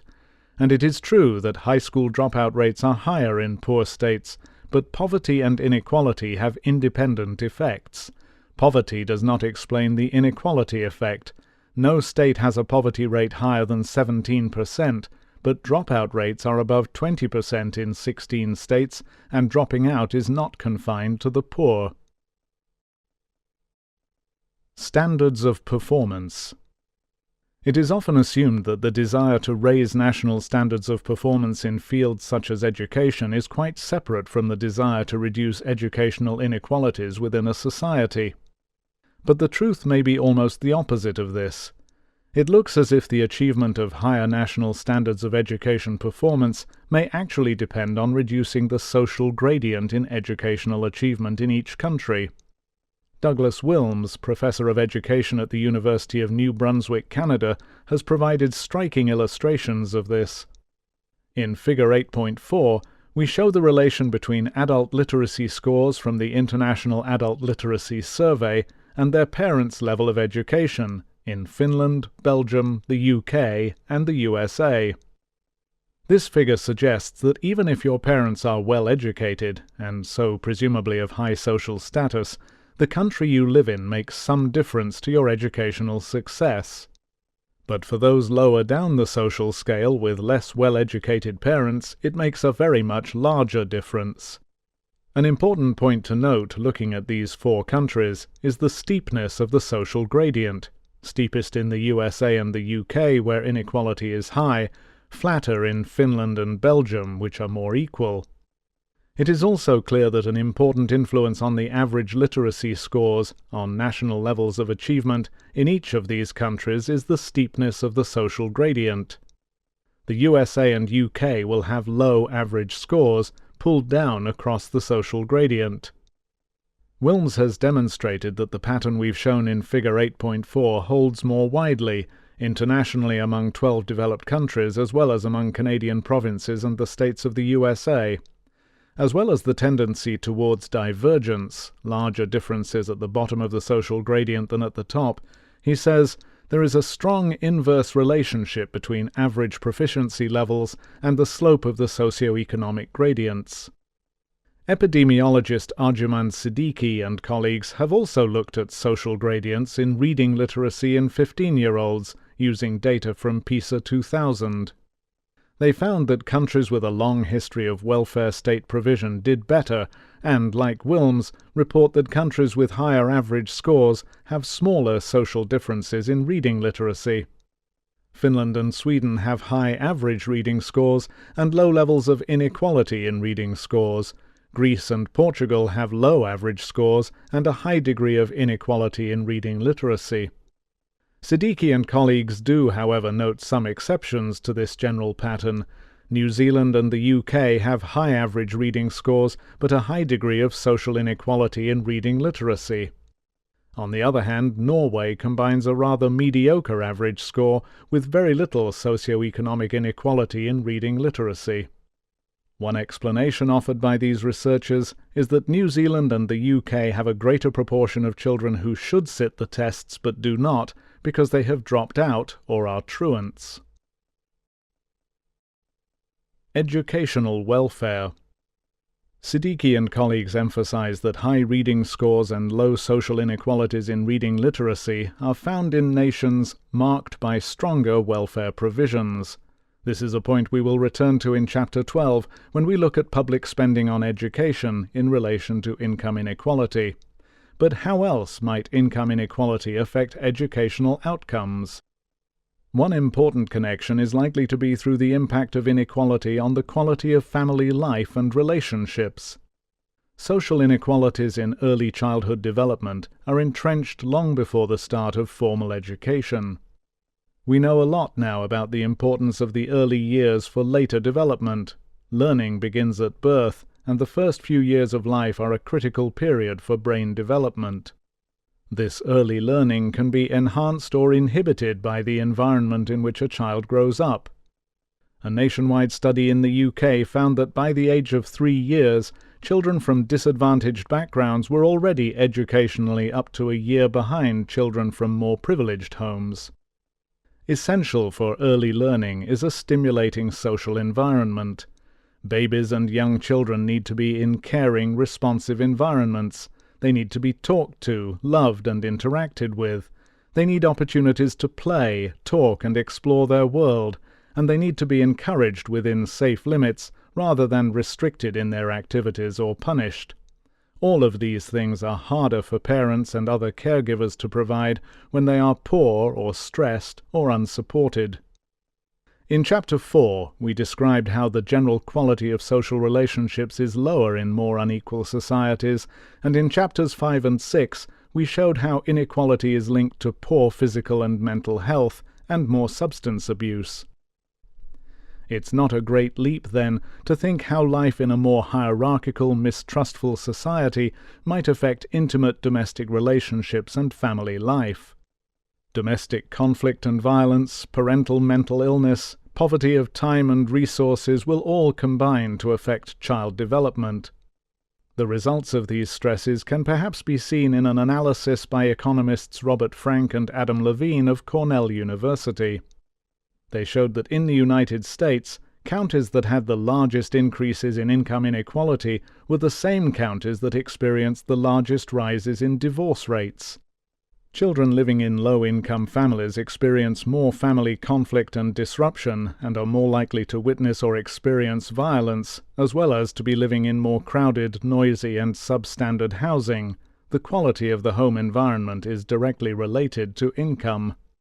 The way parents behave in response to relative poverty mediates its impact on children. There is evidence that some families are resilient to such problems, while others react with more punitive and unresponsive parenting, even to the extent of becoming neglectful or abusive. It is important, once again, to note that difficulties in family relationships and parenting are not confined to the poor. Sociologist Annette Lareau describes how parenting differs between middle-class, working-class, and poor families in America. There are key differences in the organization of daily life, the use of language, and the degree to which families are socially connected. We have found that within the UK Millennium Cohort Study, a large survey of children born in 2000 and 2001, even mothers in the second from the top social class group are more likely to report feeling incompetent as a parent or having a poor relationship with their children compared to those in the topmost group. Societies can do a lot to ameliorate the stresses on families and to support early childhood development.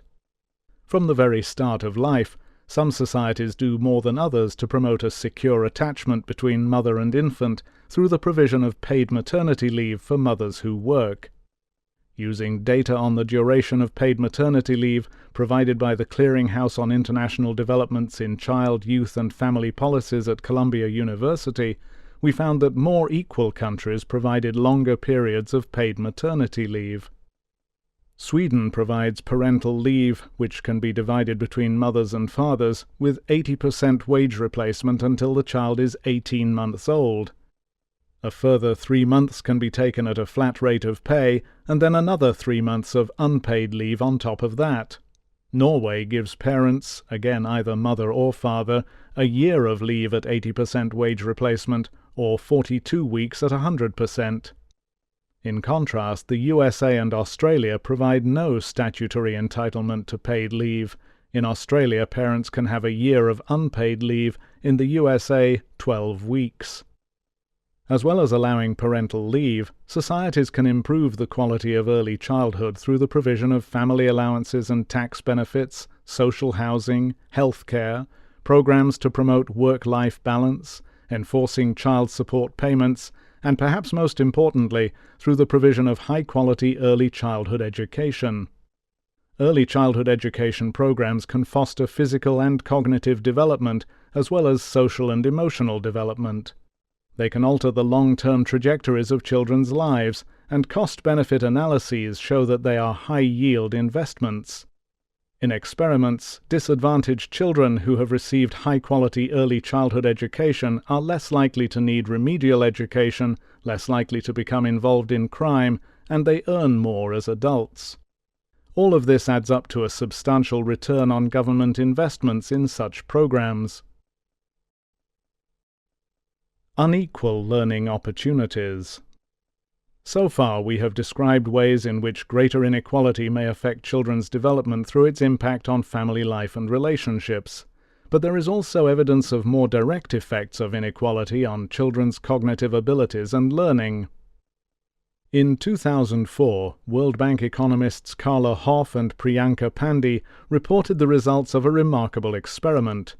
They took 321 high-caste and 321 low-caste 11 to 12-year-old boys from scattered rural villages in India and set them the task of solving mazes.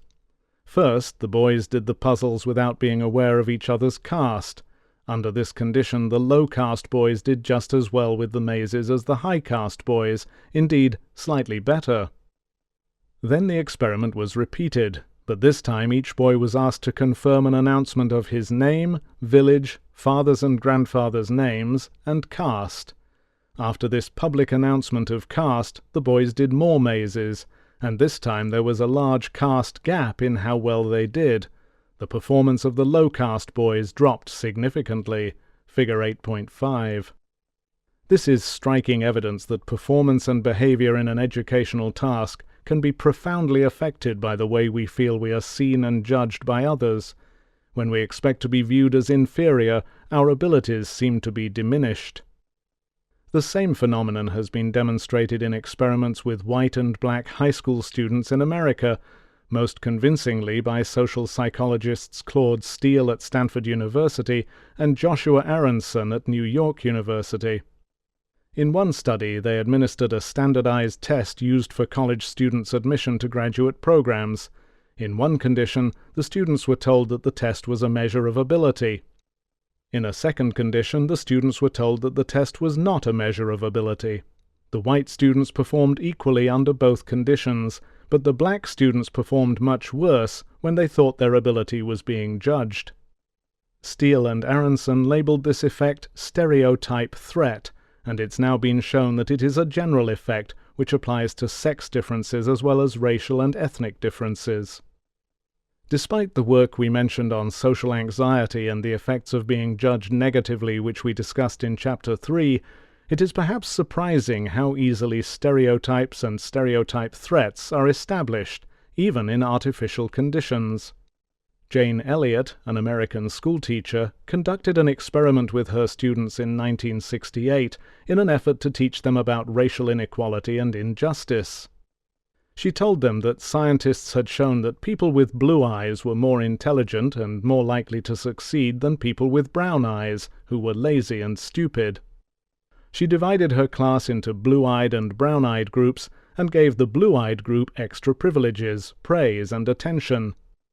The blue-eyed group quickly asserted its superiority over the brown-eyed children, treating them contemptuously, and their school performance improved.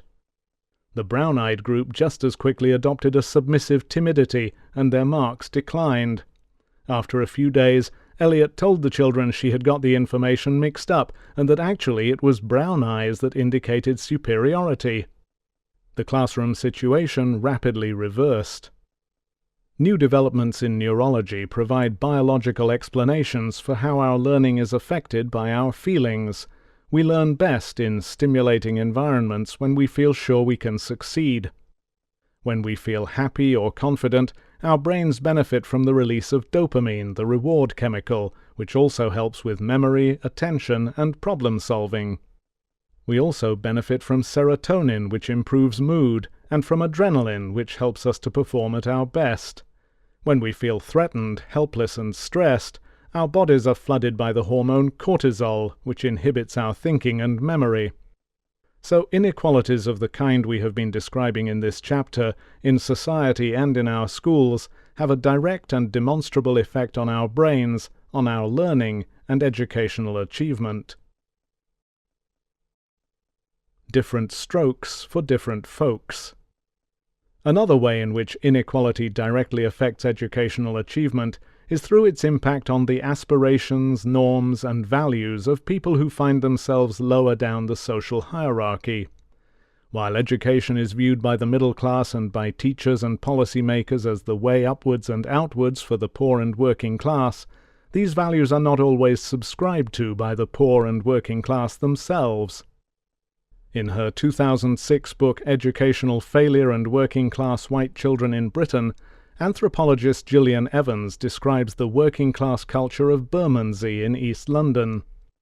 She shows how the kinds of activities expected of children in schools fit with the way middle-class parents expect their children to play and interact at home, but clash with the way in which working-class families care for and interact with their children. To a degree, working-class people resist the imposition of education and middle-class values, because becoming educated would require them to give up ways of being that they value. One woman tells Evans that being common means knowing how to have a good laugh 'cause you're not stuck up. The things that the women she describes like to talk about are their families, their health, work and ways to get money, housework, relationships, shopping, sex, and gossip. Talking about abstract ideas, books, and culture is seen as posh and pretentious. The children of these working-class mothers are constrained by minimal rules in their homes. Evans describes children who are allowed to eat and drink what they like when they like, to smoke at home, to do homework or not as they please. If they want to learn, they will. If they don't, they won't, and that's that. Of course, these families want the best for their children, but that best isn't always education, education, education. That poor and working-class children resist formal education and middle-class values does not, of course, mean that they have no aspirations or ambitions. In fact, when we first looked at data on children's aspirations from a UNICEF report on childhood well-being, we were surprised at its relationship to income inequality, figure 8.6. More children reported low aspirations in more equal countries. In unequal countries, children were more likely to have high aspirations. Some of this may be accounted for by the fact that in more equal societies, less skilled work may be less stigmatized in comparison to more unequal societies where career choices are dominated by rather starstruck ideas of financial success and images of glamour and celebrity. In more unequal countries, we found a larger gap between aspirations and actual opportunities and expectations. If we compare Figure 8.1 on maths and reading scores in different countries to Figure 8.6, it is clear that aspirations are higher in countries where educational achievement is lower. More children might be aspiring to higher status jobs, but fewer of them will be qualified to get them. If inequality leads to unrealistic hopes, it must also lead to disappointment. Gillian Evans quotes a teacher at an inner-city primary school who summed up the corrosive effect of inequality on children. Quote, "These kids don't know they're working class. They won't know that until they leave school and realize that the dreams they've nurtured through childhood can't come true." Unquote. In the next 2 chapters we'll show how young women and young men in more unequal societies respond to their low social status, and in Chapter 12 we'll return to the theme of education and life chances when we examine the impact of inequality on social mobility. 9. Teenage births. Recycling deprivation. Quote, "Just saying no prevents teenage pregnancy the way have a nice day cures chronic depression." Unquote. Faye Wattleton, Conference Speech, Seattle, 1988. In the summer of 2005, 3 sisters hit the headlines of Britain's tabloid newspapers. All 3 were teenage mothers. The youngest was the first of the girls to become pregnant and had her baby at the age of 12. "We were in bed at my mum's house messing around and sex just sort of happened," she said. I didn't tell anyone because I was too scared and didn't know what to do. I wish it had happened to someone else." Soon after, the next older sister had a baby at age 14. "It was just one of those things. I thought it would never happen to me," she said. "At first I wanted an abortion because I didn't want to be like my sister, but I couldn't go through with it." The oldest sister, the last of the girls to find out she was pregnant, gave birth aged 16. Unlike her sisters, she seemed to welcome motherhood. "I left school as I wasn't really interested," she admitted. "All my friends were having babies and I wanted to be a mum too." At the time their stories became news, the girls were all living at home with their mother, sharing their bedrooms with their babies, the youngest two struggling with school, and all three trying to get by on Social Security benefits. With no qualifications and no support from the fathers of their babies, their futures were bleak. Media commentators and members of the public were quick to condemn the sisters and their mother, portraying them as feckless scroungers. "Meet the kid sisters, benefit bonanza. Girls' babies are the real victims," exclaimed the newspapers. Their mother blamed the lack of sex education in school.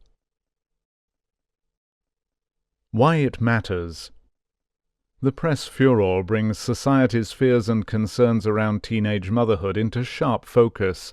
Often described as babies having babies, teenage motherhood is seen as bad for the mother, bad for the baby, and bad for society. There is no doubt that babies born to teenage mothers are more likely to have low birth weight, to be born prematurely, to be at higher risk of dying in infancy, and as they grow up, to be at greater risk of educational failure, juvenile crime, and becoming teenage parents themselves. Girls who give birth as teenagers are more likely to be poor and uneducated. But are all the bad things associated with teenage birth really caused by the age of the mother? Or are they simply a result of the cultural world in which teenage mothers give birth? This issue is hotly debated. On the one hand, some argue that teenage motherhood is not a health problem because young age is not in itself a cause of worse outcomes. In fact, among poor African Americans, cumulative exposure to poverty and stress across their lifetimes compromises their health to such an extent that their babies do better if these women have their children at a young age. This idea is known as weathering, and suggests that for poor and disadvantaged women, postponing pregnancy until later ages doesn't actually mean that they have healthier babies. Others have shown that the children of teenage mothers are more likely to end up excluded from mainstream society, with worse physical and emotional health and more deprivation. This is true even after taking account of other childhood circumstances, such as social class, education, whether the parents were married or not, the parents' personalities, and so on. But although we can sometimes separate out the influences of maternal age and economic circumstances in research studies, in real life they often seem inextricably intertwined, and teenage motherhood is associated with an intergenerational cycle of deprivation. But how exactly are young women's individual experiences and choices, their personal choices about sleeping with their boyfriends, choices around contraception and abortion, choices about qualifications and careers, shaped by the society they live in?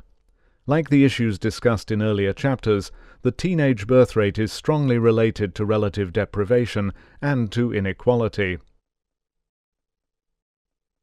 This is the end of the CD. The audiobook continues on the next CD.